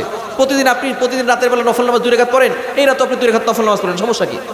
কিন্তু এই রাকাতে তারা এমনভাবে ছাড়াছাড়ি করে যে এই রাতে কোনো নামাজই পড়া যাবে না, বেদাত, সব বেদাত। তো নবীর জামাতে তো মাইক ছিল না, মাইক দিয়ে আপনি আলোচনা করলেন কেন বলেন? সব বেদাত, সব বেদাত। নবী জামানে তো মাইক ছিল না, মাইক দিয়ে আলোচনা করেন কেন? সব বেদাত, যা করবে সব বেদাত, একবারে পথভ্রষ্ট করে জাহান্নামে পাঠাই দিই। আমরা মানুষকে কাফের বানাইতে পারাতে একজন মুসলমানকে আরেকজন মুসলমান কিভাবে জান্নাতে যাবো তা না, বেদাত করাইতে করাইতে একবারে পুরো জাহান্নামে পাঠাই দিই। আল্লাহ আমাদের সকলকে সঠিক বুঝ দান করেন, সকলে বলেন আমিন। আর জোরে বলেন আমিন। আমি বলছি না আপনি আমার কথা শুনবেন, আমার কথা মানবেন, কোরআনের কথা শুনবেন, কোরআনে যেটা আছে হাদিসে যেটা আছে ভালো করে আপনি বিবেচনা করে তারপরে আপনি মানবেন, ঠিক কি না? আমার কথা মানার দরকার নাই, আমার কথা মানার দরকার নাই। আপনি সবজি কিনতে গেলে সেটা ভালো যেটা সেটা দেখেন, কোনটা ভালো সেটা আপনি দেখেন। সুতরাং আপনি আপনার দিনটাকে পরিচালনা করবেন, সঠিক পথে কোথায় চলবেন আপনি নিজে বিবেচনা করবেন, ঠিক কি না? আল্লাহ তাআলা আমাদের সকলকে সঠিক বুঝ দান করেন, সকলে বলেন আমিন। আরো জোরে বলেন আমিন। 3 নাম্বার ওয়াল কানিতিনা ওয়াল কানিতাত, যারা সব সময় অনুগত হবে। আল্লাহর ইবাদত করার দরকার আছে না নাই? আরো জোরে বলেন আছে না নাই? আল্লাহর ইবাদত করতে পারবো তো ইনশাআল্লাহ? আরো জোরে বলেন পারবো তো ইনশাআল্লাহ? 4 নাম্বার ওয়াস সাদিকিনা ওয়াস সাদিকাত, যারা সত্যবাদী হবে, সত্যবাদী নর এবং সত্যবাদী নারী। আমাদেরকে সব সময় সত্য কথা বলার দরকার আছে না নাই? আরো জোরে বলেন আছে না নাই? কিন্তু আমাদের সমাজে ঘুম থেকে ওঠার পরেই মিথ্যা কথা বলা শুরু হয়, ঘুমানোর আগ পর্যন্ত মিথ্যা চলতেই থাকে, সত্য বেশি হয় না, ঠিক কিনা? সত্য বলতে হবে। সত্য যারা বলবে তারা মানুষ খারাপ বললেও আল্লাহর কাছে তারা দামি হবে, ঠিক কিনা? সত্য মানুষ, সত্য বলা মানুষকে অনেকে পছন্দ করে না, ঠিক কিনা? মিথ্যা যারা সুন্দর করে সাজিয়ে বলতে পারে তাদেরকে খুব পছন্দ করে, কিন্তু যারা সত্য বলে তাদেরকে পছন্দ করে। তারপর আপনি সত্য কথা বলবেন। সত্যের পক্ষে গান গাই বলে আমি বিদ্রোহী, সত্যের পথে ডাকি বলে আমি বিপ্লবী, কোরআনের কথা বলি তাই বলে আমাকে মৌলবাদী, জিহাদের কথা বলি তাই বলে আমাকে জঙ্গিবাদী, আমি বিদ্রোহী বিপ্লবী মৌলবাদী কেন জঙ্গিবাদী, ঠিক কিনা? আমি বিদ্রোহী বিপ্লবী মৌলবাদী কেন জঙ্গিবাদী, জন্মের পরে কানে আজান কি দেয়নি, তুমি মৌলবাদী ছাড়া হওনি, ঠিক কিনা? জন্মের পরে কানে আজান লাগছে নাকি লাগে নাই? কি বলেন? আজান দেওয়া হয়েছে নাকি হয় নাই? যারা জন্মের পরে কানে আজান শুনছে, কামত শুনেছে, তারাও সে আল্লাহর বিরুদ্ধে কথা বলে আছে না নাই? যারা আল্লাহর বিরুদ্ধে কথা বলে, ইসলামের বিরুদ্ধে কথা বলে, তাদের জানাজায় আমরা যাব না, ঠিক কিনা? উল্লাস কুত্তায় খাবে, উল্লাস কুকুর শিগালে খাবে, তাদের না জানাজা নামাজ আমরা পড়তে চাই না, ঠিক কিনা? জন্মের পরে কানে আজান কি দেয়নি, তুমি মৌলবাদী ছাড়া হওনি, আবার মরণের পরে জানাজা পড়াবে, আবার মরণের পরে জানাজা পড়াবে, তখন কোথায় পালিয়ে যাবি, বিদ্রোহী বিপ্লবী মৌলবাদী কেন জঙ্গিবাদী, ঠিক কিনা? এজন্য সত্য কথা বলবেন, সত্যের পথে থাকবেন। কে কি বলুক আমার দেখার বিষয় না, আমি সত্যের পথে আছি, কারণ একদিন আমাকে কবরে যেতে হবে, ঠিক কিনা? একদিন কবরে যেতে হবে, ওই দিন আল্লাহর কাছে সব কিছু জবাব দিতে হবে। এজন্য সত্যের পথে থাকতে পারবো তো ইনশাআল্লাহ? আস-সাদিকিনা ওয়াস-সাদিকাতি ওয়াস-সাবিরিনা ওয়াস-সাবিরাত, 5 নাম্বার যারা ধৈর্যশীল হবে। ধৈর্যশীল হওয়ার দরকার আছে না নাই? আরো জোরে বলেন আছে না নাই? আমরা অনেকে অধৈর্য হয়ে যায়, বিপদ আসলে হতাশ হয়ে যায়। অনেকে দেখবেন বিপদে পড়লেই তারা হতাশ হয়ে যায়, অসুস্থ হয়ে পড়লে আল্লাহকে অভিযোগ করে বসে, আল্লাহ অমুকে সুদ খায়, অমুকে ঘুষ খায়, আমি তো হালাল খাই, তুমি আমাকে অসুস্থতা দিলে কেন? মনে রাখবেন, যাদেরকে আল্লাহ ভালোবাসেন বেশি তাদেরকে অসুস্থতা দিয়ে, বিপদ দিয়ে পরীক্ষা করেন বেশি, ঠিক কি না? অসুস্থতা আসবে, বিপদ আসবে। আইয়ুব আলাইহিস সালাম 18 বছর ধরে অসুস্থ ছিলেন। কত বছর? কত বছর? 18 বছর ধরে আইয়ুব আলাইহিস সালাম অসুস্থ। গায়ে পোকামাকড় চলে এসেছে, তার কাছ থেকে সকল লোকেরা চলে গেছে, মানুষ বলা বলি শুরু করেছে আইয়ুব মনে হয় কোনো অপরাধ করেছে, এই জন্য আল্লাহ রাগ হয়ে তাকে অসুস্থতা দিয়েছে। নাউজুবিল্লাহ বলতে পারলেন না? জোরে সোরে বললেন নাউজুবিল্লাহ।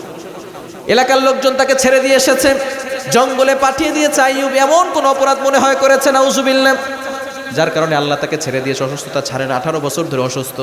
শয়তান ধোঁকা দিতে আসছে, ও আইয়ুব তুমি তো খুব ভালো ছিলে, ধনী ছিলে, টাকা পয়সাওয়ালা ছিলে, সম্পদ ছিল বেশি, সন্তান ছিল, স্ত্রী ছিল, সব কিছু তোমার ছিল, ওই আল্লাহ তোমার থেকে সব কেড়ে নিল। আইয়ুব আলাইহিস সালাম বলেন, আল্লাহ তো আমাকে এতদিন ভালো রেখেছেন, এই 18 বছর অসুস্থ হয়েছি তাতে কি হয়েছে? আমি যদি সারাটা জীবন অসুস্থ হয়ে যাই, আল্লাহর জিকির আমার জিহ্বা থেকে বন্ধ হবে না। বলেন আল্লাহু আকবার। শয়তান কি ধোঁকা দিতে পেরেছে? কি বলেন পেরেছে? শেষ পর্যন্ত একটা পোকা জিহ্বায় চলে এসেছে। এবার আইয়ুব আলাইহিস সালামের চোখে পানি। আল্লাহ পাক রব্বুল আলামিন ডাক দিয়ে বলে, ওরে আইয়ুব তোর একটু পরীক্ষা করলাম আর তোর চোখে পানি কেন? আইয়ুব আলাইহিস সালাম ডাক দিয়ে বলে, আল্লাহ, শরীরের প্রত্যেকটা জায়গায় জায়গায় পোকা হয়ে গেছে, আমার কোনো সমস্যা নাই, কিন্তু আমার জিহ্বা দিয়ে তুমি আল্লাহর জিকির করি, আল্লাহ আল্লাহ বলি, ওই জিহ্বায় যদি পোকা হয়ে যায় আল্লাহ আল্লাহ জিকির কিভাবে পড়বো? এই জন্য চোখে পানি। আল্লাহু আকবার। দোয়া করলেন, রব্বি আন্নী মাসসানিয়াদ দুররু আনতা আরহামুর রাহিমিন। তিনি কোনো অভিযোগ করলেন না, তিনি বললেন, আল্লাহ, আমি তো অসহায়, আপনি তো রহমান, আপনি তো রহিম। আল্লাহ পাক রব্বুল আলামিনের কাছে যখন দোয়া করলেন, সাথে সাথে আল্লাহ পাক রব্বুল আলামিন আইয়ুব আলাইহিস সালামের সকল রোগ ভালো করে দিয়ে আগের থেকে আরো বেশি বেশি নিয়ামত দান করে দিলেন। এজন্য অধৈর্য হওয়া যাবে না, ভরসা রাখতে হবে কার উপর। মুমিন কখনো হতাশ হয় না, মুমিন কখনো আশা হারায় না, মুমিন অলওয়েজ ভরসা করে কার উপর? তারা হজ করতে যায়, আছে না নাই? কি বলেন, আছে না নাই? অন্যের জমিন কোদাল দিয়ে কাটতে কাটতে টান দিয়ে বলে এই জমিন আমার, আছে না নাই? জমিন আমার আমার বলি, আমরা কিন্তু জমিন কাঁপাইতে পারি না। কাঁপাইতে পারি? আল্লাহ মাঝে মধ্যে ভূমিকম্প দিয়ে জমিন কাঁপায়, আর আল্লাহ বুঝাইতে যায়, বান্দা জমিন তোমার, তোমার করো, জমিন তোমার না, তুমি কাঁপাইতে পারো না, আমি আল্লাহ জমিন কাঁপাই। জমিন কার? আর জমিন কার? জমিন যার, আইন চলবে তার। আসমান যার, আইন চলবে তার। কোন নাস্তিক মুরতাদের আইন বাংলার জমিনে চলবে না, ঠিক কিনা বলে? আপনি যে বাড়িতে আছেন, আপনার দাদা যখন বেঁচে ছিল সেই বাড়ির মালিক ছিল, তাকে জিজ্ঞেস করতো বাড়িটা কার? দাদা বলতো বাড়িটা আমার। দাদা মারা গেছে, বাবা এসেছে, তাকে জিজ্ঞেস করে বাড়িটা কার? বাবা বলে বাড়িটা আমার। বাবা যখন মারা গেছে, আপনি তখন বাড়ির মালিক, আপনাকে জিজ্ঞেস করে বাড়িটা কার? আপনি বলেন বাড়িটা আমার। আপনি যখন মারা যাবেন, সন্তানকে জিজ্ঞেস করবে বাড়িটা কার? সন্তান বলবে বাড়িটা আমার। আল্লাহ বলে দুনিয়া, এই দুনিয়ার বাড়ি কারো নয়, এই দুনিয়া কার? খবরদার, কখনো কাউকে কষ্ট দিয়ে, অহংকার করে কষ্ট দিয়ে যদি আপনি কোনো টাকা পয়সা নিয়ে নেন, আপনার যা কিছু আছে সব কিছু শেষ হয়ে যাবে, কিছু কবরে নেওয়া যাবে। যদি কেউ কিছু পেয়ে থাকে দিয়ে দেন, কেউ যদি টাকা পয়সা পায় দিয়ে দেন, কেউ যদি জমি পায় দিয়ে দেন। হ্যাঁ, যদি আপনি কবরে নিয়ে যেতে পারেন তাহলে দেওয়ার দরকার নেই, কিন্তু কবরে কি নিতে পারবো? কবরে নেওয়া যাবে? এজন্য তাদেরকে দেওয়ার দরকার আছে না নাই? যে যা পায় দিয়ে দিবেন, তাহলে আপনি ভালো থাকতে পারবেন। অহংকার করা যাবে, মানুষের মাল আত্মসাৎ করে খাওয়া যাবে। এক জেলে ব্যক্তি মাছ ধরতে গেছে, যাওয়ার পরে অনেক কষ্ট করে একটা মাছ ধরছে। মাছ ধরার পরে এক জালেম ব্যক্তি সেখানে গিয়ে বলছে, তুমি নদীর থেকে মাছ ধরছো, আমার কাছ থেকে পারমিশন নিয়েছো? তারপরে শেষ পর্যন্ত তার কাছ থেকে জোর করে মাছটা নিয়ে গেছে। নদীর থেকে মাছ ধরবে, তার কাছ থেকে পারমিশন নিতে হবে, এরকম কিছু টেন্ডার বাজ সমাজে আছে না নাই? কি বলেন, আছে না নাই? জোর করে জুলুম করে তার কাছ থেকে মাছটা নিয়ে গেছে। এই মাছ তার বৃদ্ধাঙ্গুলে একটা কামড় দিয়েছে, কামড় দেওয়ার সাথে সাথে মাছ ছেড়ে দিয়েছে, মাছ নদীতে পড়ে গেছে। এবার হাতে ব্যথা শুরু হয়ে গেছে। এই হাত নিয়ে সে কোথায় যাবে? বাসায় যাবে দূরের কথা, সোজা চলে গেল ডক্টরের কাছে। ডক্টর সাহেব হাতে মেডিসিন দিল, ব্যান্ডেজ করে দিল।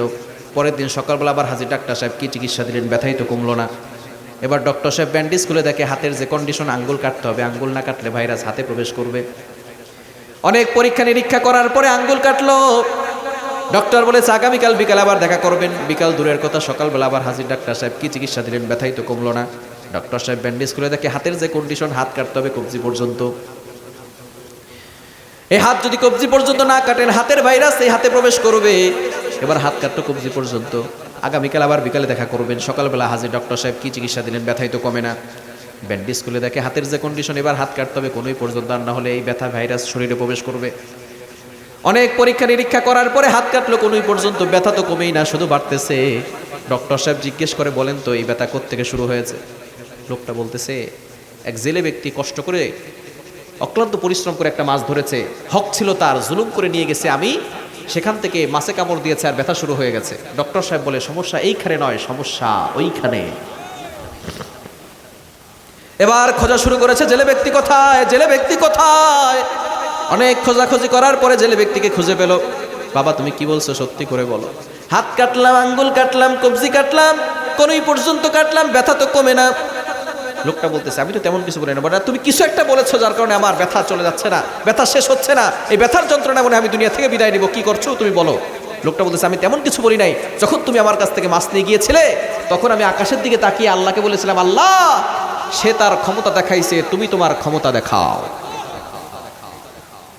আপনার তো অনেক ক্ষমতা হয়েছে, অনেক টাকার মালিক হয়েছেন, অনেক শক্তিশালী হয়েছেন, আপনার এক ডাকে শত শত যুবক হাজির হতে পারে, কিন্তু মনে রাখবেন সকল ক্ষমতার মালিক কে? আর সকল ক্ষমতার মালিক কে? এজন্য অহংকার করবেন না, মানুষের মাল আত্মসাৎ করে খাবেন না। যতদিন বেঁচে থাকবেন ভালোভাবে চলবেন, সঠিক পথে চলবেন, তাহলে আল্লাহ দুনিয়া তো ভালো রাখবেন, আখিরাতেও নাজাত দিবেন। বলেন সুবহানাল্লাহ। ওয়াল খাশিঈনা ওয়াল খাশিআত, যারা বিনয়ী হবে, অহংকার করবে না, মুমিন পুরুষরা আর মুমিন নারীরা, আল্লাহ পাক রব্বুল আলামিন তাদের জন্য জান্নাতের ব্যবস্থা করে দিবে। বলেন সুবহানাল্লাহ। 7 নাম্বার, ওয়াল মুতাসাদ্দিকিনা ওয়াল মুতাসাদ্দিকাত, যারা আল্লাহর জন্য দান করবে, আল্লাহর জন্য খরচ করবে, তাকে আল্লাহ পাক রব্বুল আলামিন যতটুকু সম্পদ দিয়েছেন, যারা দান করবে তাদের জন্য জান্নাত আছে না নাই? দান করার দরকার আছে না নাই? আমরা অনেকে দান করতে চাই না। দান যারা করে, নবী সাল্লাল্লাহু আলাইহি ওয়াসাল্লাম বলেছেন, আস-সাদাকাতু তাদুররুল বালা, donation protect from all accident, দান সকল বিপদ আপদ থেকে বান্দাকে হেফাজত করে। বলেন সুবহানাল্লাহ। আস-সাদাকাতু তুতফিউ গাদাবার রাব্বি ওয়া তাদফাউ মিতাতাস সু, যখন কোনো বান্দা আল্লাহর জন্য খরচ করে, ডোনেশন করে, দান করে, আল্লাহ পাক রব্বুল আলামিন তার যত বিপদ আপদ আছে, বালা মুসিবত আছে, সব তো দূর করেনি, আল্লাহ পাক রব্বুল আলামিন তার প্রতি খুশি হয়ে যায়। বলেন সুবহানাল্লাহ। দান করতে হবে কার জন্য? আর জোরেন কার জন্য? আল্লাহর জন্য দান করলে আল্লাহ পাক রব্বুল আলামিন আপনাকে বিপদ আপদ থেকে, বালা মুসিবত থেকে আপনাকে হেফাজত করবেন। এই আল্লাহর জন্য দান করতে পারবো তো ইনশাআল্লাহ? দান করার দরকার আছে না নাই? দান করলে বিপদ আপদ থেকে হেফাজত করেন কে? আর জোরে বলেন কে? আমরা অনেকে জাকাত ঠিক মতো দেই না, ঠিক কি না? জাকাত দেয় না অনেকে আছে জাকাত দেয় না। নবী সাল্লাল্লাহু আলাইহি ওয়াসাল্লাম বলেছেন, যারা জাকাত দিবে, দান করবে, আল্লাহর জন্য খরচ করবে, আল্লাহ পাক রব্বুল আলামিন তাদের সম্পদের হেফাজত করবেন, তাদের সম্পদকে বাড়িয়ে দিবেন, তাদের সম্পদ ডাকাতি করে নিতে পারবেন। আল্লাহু আকবার। এই কথা যখন নবী সাল্লাল্লাহু আলাইহি ওয়াসাল্লাম বলছিলেন, সাহাবায়ে কেরামকে সামনে রেখে, এক ইহুদি মহিলা সে চিন্তা করছে, দান করলে আল্লাহ তাআলা সম্পদকে হেফাজত রাখে, সুতরাং আমি জাকাত দিয়ে দিব। জাকাত দিলে আল্লাহ কি করে? সম্পদকে হেফাজত রাখে। এবার ওই মহিলা তার সম্পদের হিসাব করে 40 ভাগের 1 ভাগ জাকাত দিয়ে দিয়েছে। সে কিন্তু মুসলমান না, ইহুদি আল্লাহকে বিশ্বাস করেছে, নবীর কথাকে বিশ্বাস করে সে জাকাত দিছে। জাকাত দেওয়ার পরে তাকে জিজ্ঞেস করা হয়েছে, তুমি তো মুসলমান না? বলে, মুসলমান না হলে কি হয়েছে? এতদিন পর্যন্ত মুহাম্মদকে দেখেছি, মুহাম্মদ কোনোদিন মিথ্যা বলে নাই। আমি আমার নিজের স্বার্থের জন্য জাকাত দিয়েছি, কেননা আমি যদি জাকাত দিই আমার সম্পদের হেফাজত আল্লাহ নিজে করবে। বলেন আল্লাহু আকবার। এমন সময় সেই মহিলা ব্যবসার জন্য মদিনা থেকে 100টা উট পাঠিয়ে দিয়েছে শামের উদ্দেশ্যে, সেখানে ব্যবসার জন্য পাঠিয়েছেন। এবার যখন সেই মহিলার উটগুলো মদিনায় ফিরবে, এমন দিন ডাকাতি হয়েছে, যতগুলো উট, যার উট ব্যবসা থেকে আসবে, সকল উট ডাকাতি হয়ে গেছে। মহিলাকে বলা হয়েছে, সব উট ডাকাতি হয়ে গেছে। বলে, না, আমার উট ডাকাত হতে পারেই না। কেন? বলে, আমি জাকাত দেই হিসাব করে করে। মুহাম্মদকে শুনেছি সে বলেছে যে হিসাব করে করে সম্পদের জাকাত দেয়, তার সম্পদের হেফাজত আল্লাহ তাআলা নিজে করেন।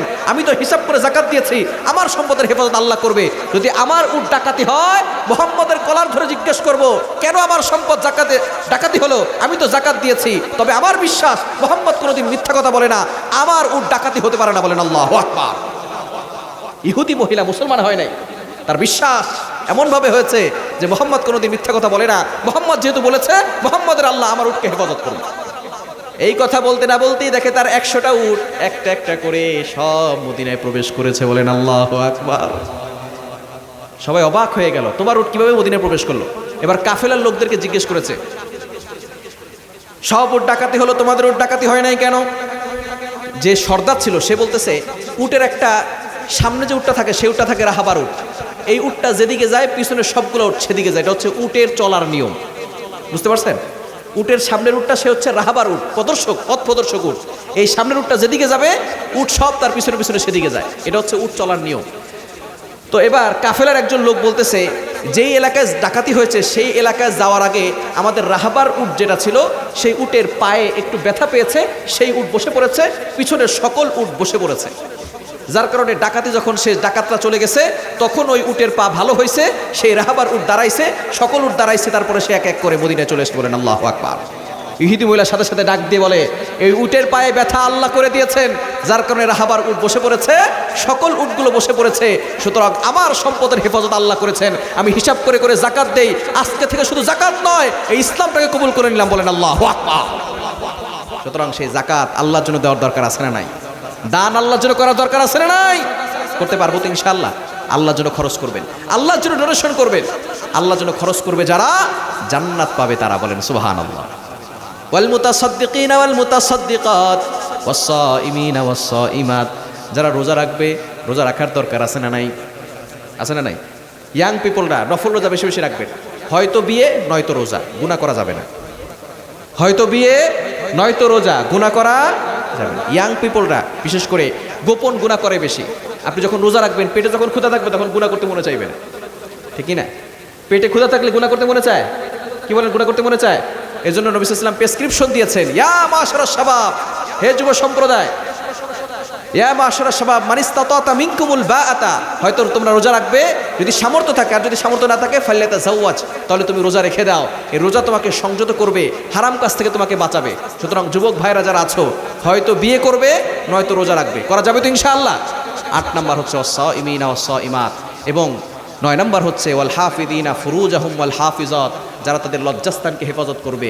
মা বোনরা যারা আছেন, খরগোশের মতো কানটা খাড়া করান, গল্প করা যাবে না। এখানে যারা আছেন ভালো করে শুনেন।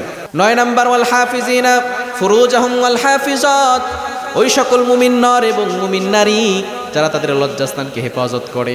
লজ্জাস্থানকে হেফাজত করার দরকার আছে না নাই? নবীজি সাল্লাল্লাহু আলাইহি সাল্লাম 2 শ্রেণীর মানুষকে জান্নাতের গ্যারান্টি দিয়েছেন। নবীজি সাল্লাল্লাহু আলাইহি সাল্লাম বলেছেন, এই 2টা অঙ্গকে যারা হেফাজত করবে, আমি নবী তাদেরকে জিম্মাদার হয়ে জান্নাত দিয়ে দিব। বলেন সুবহানাল্লাহ। নবী তাদের ব্যাপারে সুপারিশ করে জান্নাত পর্যন্ত পৌঁছায় দিবেন। 1 নাম্বার হচ্ছে জিহ্বা। আপনারা জিহ্বাটাকে কন্ট্রোল রাখবেন। জিহ্বা দিয়ে গুনাহ করা যাবে। আমরা কথা দিয়ে অনেক মানুষকে কষ্ট দেই, আছে না নাই? আছে না নাই? তরবারির আঘাত সেটা একদিন শেষ হয়ে যায়, মুছে যায়, কিন্তু কথার আঘাত মানুষের কলিজা এমন ভাবে আঘাত করে, এটা মানুষ ভুলতে পারে। এজন্য খবরদার, কথা দিয়ে আঘাত করবেন না। এবং 2 নাম্বার হচ্ছে লজ্জাস্থান। এই লজ্জাস্থান দিয়ে যদি আপনি গুনাহের কাজ করেন, তাহলে কিন্তু আপনি জান্নাতে যেতে পারবেন না। সুতরাং এই জিহ্বা আর লজ্জাস্থান 2টা জায়গাকে যদি আপনি কন্ট্রোল করতে পারেন, গুনাহ থেকে বাঁচাতে পারেন, নবী সাল্লাল্লাহু আলাইহি ওয়াসাল্লাম আপনার জান্নাতের গ্যারান্টি হয়ে যাবে। বলেন সুবহানাল্লাহ। এজন্য বাবা যারা আছেন, আপনার মেয়েটাকে, আপনার ছেলেটাকে সে গুনাহ করতেছে কিনা সে বিষয়ে খেয়াল রাখবেন। আপনি শুধু আপনার তাদের খরচ, পড়ার খরচ দিচ্ছেন, আর দেখতেছেন না আপনার মেয়েটা কলেজে গিয়ে পড়ালেখা করলো নাকি প্রেম ভালোবাসা করলো, আপনার ছেলেটা পড়ালেখা করলো নাকি প্রেম ভালোবাসা করলো, এই বিষয়ে যদি আপনি খেয়াল না করেন, আল্লাহর কাঠগড়ে আপনাকে জবাবদিহি করতে হবে, ঠিক কি না?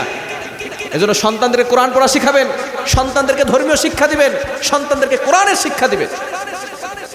গরুর পেট থেকে বেরোলেই সেটা গরু হয়ে যায়, ছাগলের পেট থেকে বেরোলেই সেটা ছাগল হয়ে যায়, মহিষের পেট থেকে বেরোলেই সেটা মহিষ হয়ে যায়, মানুষের পেট থেকে বেরোলেই সেটা মানুষ হয় না, তাকে মানুষ বানাতে হয়, ঠিক কি না?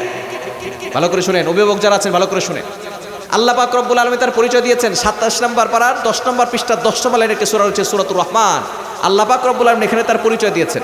রব্বুল আলামিন বলেন, আর রহমান আল্লামাল কোরআন খালাকাল ইনসান, রহমান হলেন তিনি, কোরআন শিখিয়েছেন যিনি। এরপরে বলেছেন মানুষ সৃষ্টি করেছেন যিনি। একটু বুঝে শুনে বলেন তো, আমরা আগে দুনিয়াতে আসি নাকি আগে কোরআন শিখি? বুঝেন নাই? আমরা কি কোরআন শিখি নাকি আগে দুনিয়াতে আসি? আমরা দুনিয়াতে আসি, তারপর কোরআন শিখি, ঠিক কি না? আল্লাহ এভাবে বলতে পারতেন, আর রহমান খালাকাল ইনসান, রহমান হলেন তিনি, মানুষ সৃষ্টি করেছেন যিনি। এরপরে বলতে পারতেন আল্লামাল কোরআন, কোরআন শিখিয়েছেন যিনি। আল্লাহ তাআলা এভাবে না বলে আগে কোরআনের কথা বলেছেন, এরপরে মানুষ সৃষ্টির কথা বলেছেন। আল্লাহ বুঝাতে চেয়েছেন মানুষ হতে হলে আগে কোরআনের শিক্ষা লাগবে। কোরআনের শিক্ষা ছাড়া কেউ কখনো আদর্শ মানুষ হতে পারে না, ঠিক কি না? এজন্য সন্তানকে কোরআন শিক্ষা দেওয়ার দরকার আছে না নাই? কি বলেন, আছে না নাই? আমি যখন ইন্ডিয়াতে প্রোগ্রামে গিয়েছি, ত্রিপুরা থেকে কলকাতায় যাব, বিমান ঢিলে হচ্ছে 30 মিনিট কুয়াশার কারণে। আমি বসে আছি, এক ভদ্রলোক আমার পাশে এসে বসেছে। উনি বলতেছেন পাশে এসে, হোয়ার আর ইউ গোয়িং? আপনি কোথায় যাবেন? আমি বলতেছি, I am going to Kolkata, Kolkata যাব। উনি বলতেছেন, আর ইউ বেঙ্গলি? আমি বললাম, ইয়েস আই এম বেঙ্গলি। তো উনি বললেন, তাহলে তো আমরা বাংলায় কথা বলতে পারি। আমি বললাম, হ্যাঁ, কোনো সমস্যা নেই, কথা বলে। ভদ্রলোক আমার পাশে বসেছেন, এডুকেটেড পার্সন, শিক্ষিত মানুষ, কোট প্যান্ট পরা।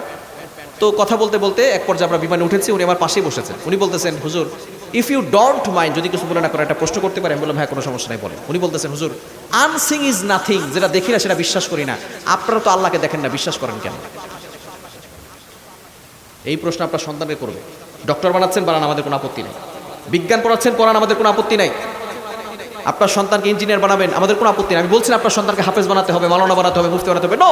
আমাদের ডক্টর দরকার, ইঞ্জিনিয়ার দরকার, পাইলট দরকার, সব কিছু আমাদের দরকার। তবে সন্তানকে আগে মুসলমান বানানোর দরকার আছে না নাই? সন্তানকে যদি আপনি ধর্মীয় শিক্ষা না দেন, এই সন্তান যত বড় শিক্ষিত হবে তত বড় দুর্নীতিবাজ হবে। সন্তানকে ধর্মীয় শিক্ষা দিবেন, কোরআনের শিক্ষা দিবেন, ইসলামিক প্রাথমিক শিক্ষাগুলো সন্তানকে দিবেন। আপনার মেয়েকে, আপনার ছেলেকে প্রাথমিক শিক্ষাটা দিবেন। তো ভদ্রলোক আমাকে জিজ্ঞেস করতেছি, হুজুর আনসিং ইজ নাথিং, যেটা দেখি না সেটা বিশ্বাস করেন, আপনারা আল্লাহকে দেখেন না, বিশ্বাস করেন কেন? কোরআনে হাজারো দলিল আছে, কোরআনের দলিল দিয়ে তাকে তখন দেওয়া যাবে না, কারণ তারা কোরআনও মানে না, আল্লাহকেও মানে। তাকে যুক্তি দিয়ে দলিল দিতে হবে। যারা বিমানে উঠেছেন তারা জানেন, বিমানে ছোট টিফিনের ব্যবস্থা করে। টিফিন দেয় না, ছোট একটা নাস্তার ব্যবস্থা করে। অনেক সময় বার্গার দেয়, অনেক সময় কেক দেয়, অনেক সময় চকলেট দেয়। আমাদেরকে ওই সময় স্যান্ডউইচ দিয়েছে। তো খাবার একটা ঘেরান আছে না নাই? কি বলেন, ঘেরান আছে না নাই? খাবার কিন্তু একটা ঘেরান আছে। তো যখন খাবার দিয়েছে আমি তাকে বললাম খাবারটা কেমন, বলে খুব সুন্দর। আমি বললাম ঘেরানটা কেমন, বলে ঘেরানটা খুব ভালো। আমি বললাম ঘেরানটা আমাকে দেখান। বুঝেন নাই? বুঝতে পারছেন? ঘেরান কি দেখা যায়? ঘেরান দেখা যায়? বাতাস হয়, বাতাস কি দেখা যায়? এই যে আমরা নিঃশ্বাস নিচ্ছি, এটা কি দেখা যায়? পৃথিবীতে অনেক বিষয় এমন আছে দেখা যায় না, না দেখেই বিশ্বাস করতে হয়, ঠিক কি না? ঠিক তদ্রুপভাবে আল্লাযীনা ইউমিনুনা বিল গায়ব, আল্লাহ হচ্ছেন অদৃশ্য, আল্লাহকে দেখা যায় না, আল্লাহকে না দেখে বিশ্বাস করেছি, এজন্য আমরা মুসলমান হয়েছি, ঠিক কি না? এজন্য সন্তানদেরকে ধর্মীয় শিক্ষা দেওয়ার দরকার আছে না নাই? সন্তানকে বিজ্ঞান পড়াচ্ছেন, বিজ্ঞানের ম্যাক্সিমাম টিচার হচ্ছে নাস্তিক, ম্যাক্সিমাম টিচার হচ্ছে নাস্তিক। আপনার সন্তানকে উল্টাপাল্টা যুক্তি দিয়ে সন্তানকে নাস্তিক বানায় ছাড়বে। যদি সন্তান নাস্তিক হয়, ঈমান থেকে দূরে সরে যায়, আল্লাহর কাছে কিন্তু আপনাকে জবাবদিহি করতে হবে, ঠিক কি না? বিজ্ঞান কিন্তু নবীজির মিরাজকে বিশ্বাস করে না, এটা কি আপনারা জানেন? যারা বিজ্ঞান নাস্তিক এরা নবীজির মেরাজকে বিশ্বাস করে না। যদি কেউ নবীজির মেরাজকে বিশ্বাস না করে, ঈমান থাকবে? ঈমান থাকবে? এটা তো কোরআন হাদিস দ্বারা প্রমাণিত। কোরআন খুলেন, 15 নম্বর পারার 1 নম্বর পৃষ্ঠা 3 নম্বর লাইন, সূরা বানী ইসরাঈল 1 নম্বর আয়াতে আল্লাহ বলছেন, সুবহানাল্লাযী আসরা বিআবদি লাইলাম মিনাল মাসজিদিল হারাম ইলাল মাসজিদিল আকসা। মসজিদে হারাম থেকে মসজিদে আকসা, এটাকে বলা হয় ইসরা, আর সেখান থেকে উর্দু ভ্রমণ, এটাকে বলা হয় মেরাজ। মেরাজ নবীজিকে করিয়েছেন কে? আর যেমন কে করিয়েছেন? কিন্তু আবু জাহেল বিশ্বাস করে নাই কেন?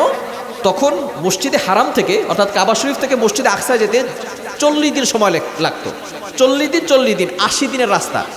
নবীজি সাল্লাল্লাহু আলাইহি সাল্লাম যখন এসে বলেছেন যে আমি তো মেরাজ করেছি, আল্লাহ আমাকে মেরাজ করিয়েছেন, বলে কি মোহাম্মদ, তুমি এক রাতেই মসজিদে হারাম থেকে মসজিদে আকসায় চলে গেছো, 80 দিনের রাস্তা পার করে ফেলছো, আবার তুমি জান্নাত জাহান্নাম দেখে আসছো, এগুলো তো মিথ্যা কথা ছাড়া কিছুই হতে পারে না, বলেন নাউজুবিল্লাহ। আবু জাহেল আবু বকরকে ডাকতে বলে, ও আবু বকর, শুনছো নাকি তোমার নবী কি বলে? বলে তোমার নবী নাকি বলে এক রাতেই 40 দিন 80 দিনের রাস্তা পার হয়ে গেছে, তোমার নবী পাগল হয়ে গেছে, বলেন নাউজুবিল্লাহ। আবু বকর রাদিয়াল্লাহু তাআলা আনহু ডাক দিয়ে বলেন, ও আবু জাহেল, যদি আমার নবী এই কথা বলে থাকেন আমি 100% সত্য বলে বিশ্বাস করেছি। নবীজি বলেন, আমি তোমাকে আর আবু বকর বলবো না, তুমি হচ্ছে আবু বকর সিদ্দিক, তুমি সিদ্দিক আকবর, তুমি আজকে বিশ্বাস করে প্রমাণ করেছো তুমি সত্যবাদী হয়েছো, বলেন আল্লাহু আকবার। সেদিন থেকে আবু বকর রাদিয়াল্লাহু তাআলা তিনি সিদ্দিক নামে উপাধি পেয়েছেন। আবু জাহেল বিশ্বাস করে না কেন? দূরত্বের কারণে। আর বর্তমান বিজ্ঞান নবীজির মিরাজকে বিশ্বাস করে না কেন? তারা আপনার সন্তানকে যুক্তি দিবে, ভালো করে শুনে। আপনার সন্তানকে বলবে সূর্যের তাপমাত্রা 1,40,00,000 তাপমাত্রা। কত কোটি? 1,40,00,000 তাপমাত্রা। আর দুনিয়ার আগুনের তাপমাত্রা হচ্ছে 1500°, 16° তাপমাত্রা। 1500°, তাপমাত্রায় লোহা মোমের মতো গলে যায়, ঠিক কিনা? তো বিজ্ঞান আপনার সন্তানকে বলবে মাত্র 1500°, তাপমাত্রায় লোহা মোমের মতো গলে যায়। তোমার নবী যে 1,40,00,000 তাপমাত্রা, সূর্যের তাপমাত্রা ভেদ করে মেরাজ করেছে, তোমার নবী পুড়ে যায় নাই কেন, জ্বলে যায় নাই কেন? তার মানে নবী যে মেরাজ করা নাই, বলেন নাউজুবিল্লাহ। জোরে জোরে বলেন না নাউজুবিল্লাহ। আবার তারা যুক্তি দিবে, তারা বলবে সন্তানকে পড়াবে, আপনার সন্তান ক্লাস 10 শেষ করে যখন সে চলে যাবে ইন্টারে, তখন আপনার সন্তানকে পড়াবে যে মাউন্ট এভারেস্ট 29,000 ফিট উচ্চতা। কত হাজার ফিট? যারা জানেন না গুগলে সার্চ করবেন, মাউন্ট এভারেস্ট 29,000 ফিট উচ্চতা। সেখানে গেলে অক্সিজেন নিয়ে যেতে হয়, কেননা মধ্যাকর্ষণ শক্তির কারণে সেখানে অক্সিজেন পাওয়া যায়। এই জন্য যারা মাউন্ট এভারেস্ট বিজয় করেছে তারা অক্সিজেন পিছনে নিয়ে তারপরে তারা উঠেছে, যাতে করে সেখান থেকে অক্সিজেন নিতে পারে। তো বিজ্ঞান আপনার সন্তানকে বলবে মাত্র 29,000 ফিট উপরে উঠতে গেলে অক্সিজেন লাগে, তোমার নবী যে 7 আসমান ভেদ করে মেরাজ করেছে, তোমার নবী অক্সিজেন কোথায় পেয়েছে? সুতরাং নবী যে মেরাজ করে নাই, বলেন নাউজুবিল্লাহ। আপনার সন্তান তো ঠিকই বলবে, যুক্তি তো ঠিকই আছে, আমার নবী তাহলে মেরাজ করে নাই। আপনার সন্তান যদি এসে বলে বাবা নবীজি মেরাজ করে নাই, বলেন তো আপনার সন্তান মুসলমান না কাফের? মুসলমান না কাফের? এজন্য তাদেরকে যুক্তি দিয়ে দলিল দেওয়ার দরকার আছে না নাই? কোরআনে হাজারো দলিল আছে, কোরআনের কথা তারা মানে না, আল্লাহকে তারা বিশ্বাস করে না। বলেন তো আগুন কার কথা শোনে? আগুন কার কথা শোনে? পানি কার কথা শোনে? তো সূর্য কার কথা শুনবে? আগুন যে আল্লাহর কথা শুনে, এর প্রমাণ হচ্ছে ইব্রাহিম আলাইহিস সালামকে নমরুদ আগুনে নিক্ষেপ করেছিল, ঠিক কি না? আগুন মানুষকে জ্বালায় দেয়, ইব্রাহিম আলাইহিস সালামকে জ্বালাইছে, এটা পশম পোড়াতে পেরেছে? আল্লাহ সরাসরি আদেশ করেছেন আগুনকে, কুলনা ইয়া নারু কুনি বারদাও ওয়া সালামান আলা ইব্রাহিম, হে ইব্রাহিম, হে আগুন আমার ইব্রাহিমের জন্য শীতলময় ঠান্ডা হয়ে যাও। আগুন সবাইকে জ্বালায়, ইব্রাহিম আলাইহিস সালামের একটা পশমও জ্বালাতে পারে নাই, বলেন আল্লাহু আকবার। ইব্রাহিম আলাইহিস সালাম যখন বৃদ্ধ হয়ে গেছেন, নাতিরা জিজ্ঞেস করেছে, ও দাদা তুমি তো অনেক পরীক্ষা দিয়েছো, কোথায় সবচেয়ে বেশি সুখ করেছো? ইব্রাহিম আলাইহিস সালাম বলে, নাতিরা রে ভালো করে শোনো, আল্লাহ তাআলা আমাকে অনেক পরীক্ষা নিয়েছেন, কিন্তু নমরুদ যে 40 দিন আমাকে আগুনে রেখেছেন, ওই 40 দিন দুনিয়াতেই আমি জান্নাতের সুখ পেয়ে গেছি। তাহলে বোঝা গেল আগুন কার কথা শুনে, পানি কার কথা শুনে। মুসা আলাইহিস সালাম যখন সাগরের কাছে গেলেন, পিছনে ফেরাউনের সৈন্যরা, মুসা আলাইহিস সালাম তার মুজিজার লাঠি দিয়ে আঘাত করলেন, সাগরের মাঝখানে রাস্তা করে দিয়েছেন কে? মুসা আলাইহিস সালাম তার সৈন্য বাহিনী নিয়ে চলে গেলেন, আর ফেরাউন সেই সাগরে ডুবে মরল। বোঝা গেল পানি শুনে কার কথা, আর জবাল কার কথা, তো সূর্য শুনবে কার কথা। কিন্তু তারা বলে সূর্যের তাপমাত্রার ভিতরে কিভাবে গেল? আমরা তাদেরকে বলতে চাই, বর্তমানে ওয়াটারপ্রুফ জ্যাকেট বের হয়েছে, আপনারা যারা দেখেছেন ইউটিউবে সার্চ করবেন, যারা দেখেন নাই। ওয়াটারপ্রুফ পোশাক, যেই পোশাক পরে নদীতে ঝাঁপ দিলে পানি শরীরে স্পর্শ করে। এখন ফায়ারপ্রুফ জ্যাকেট বের হয়েছে, 2025 সালে এসে বিজ্ঞান এতটা উন্নতি করেছে, ফায়ারপ্রুফ জ্যাকেট বের করেছে, যেই পোশাক পরে আগুনে ঝাঁপ দিলে আগুন শরীরে স্পর্শ করে। 2025 সালে এসে বিজ্ঞান যদি ফায়ারপ্রুফ জ্যাকেট বের করতে পারে, আমার আল্লাহ তার 1000 বছর আগে আমার নবীকে সেরকম ফায়ারপ্রুফ জ্যাকেট পরিয়ে সূর্যের তাপমাত্রা ভেদ করে মেরাজ করিয়েছেন, বলেন আল্লাহু আকবার। তারা বলে মাউন্ট এভারেস্ট 29,000 ফুট উচ্চতা, সেখানে কি অক্সিজেন কোথায় পেয়ে অক্সিজেন নিয়ে যাওয়া লাগে? তোমার নবী 7 আসমান ভেদ করে অক্সিজেন কোথায় পেয়েছে? আমরা তাদেরকে বলতে চাই, মায়ের পেটের ভিতরে বাচ্চা প্রথম 4 মাস মরা থাকে। কয় মাস? 40 দিন পর পর বাচ্চার গেটআপ চেঞ্জ হয়। প্রথম 40 দিন থাকে পানি, তারপরে 40 দিন রক্ত, তারপরে 40 দিন গোশতের টুকরা। 40 দিন 120 দিন, মানে 4 মাস পরে আল্লাহ পাক রব্বুল আলামিন ওই বাচ্চার ভিতরে রূহটাকে ফুঁকে দেন, বলেন সুবহানাল্লাহ। প্রথম 4 মাস তো বাচ্চা মরা ছিল, পরের 5 থেকে 6 মাস বাচ্চা মায়ের পেটের ভিতরে পানির ভিতরে থাকে। যারা ডক্টর আছেন তারা জানেন, যারা ডক্টর না ডক্টরের কাছে জিজ্ঞেস করবেন। মায়ের পেটের ভিতরে বাচ্চা পানির ভিতরে থাকে, যার কারণে মা নড়াচড়া করলে বাচ্চার কোনো সমস্যা হয়। প্রথম 4 মাস তো বাচ্চা মরা ছিল, পরের 5 থেকে 6 মাস মায়ের পেটের ভিতরে পানির ভিতরে বাচ্চাকে অক্সিজেন দিয়েছেন কে? আর বলেন কে? বিজ্ঞান আপনাকে বলবে, আমাকে বলবে যে মায়ের সাথে সন্তানের নাভির সাথে কানেকশন আছে, সেখান থেকে মা অক্সিজেন নিয়েছে, সন্তান অক্সিজেন নিয়েছে। আমরা বলবো ঠিক আছে, তোমাদের যুক্তি মেনে নিলাম। তাহলে বলো, ডিমের ভিতরে মুরগির বাচ্চা জীবিত থাকে কি থাকে না? থাকে কি থাকে না?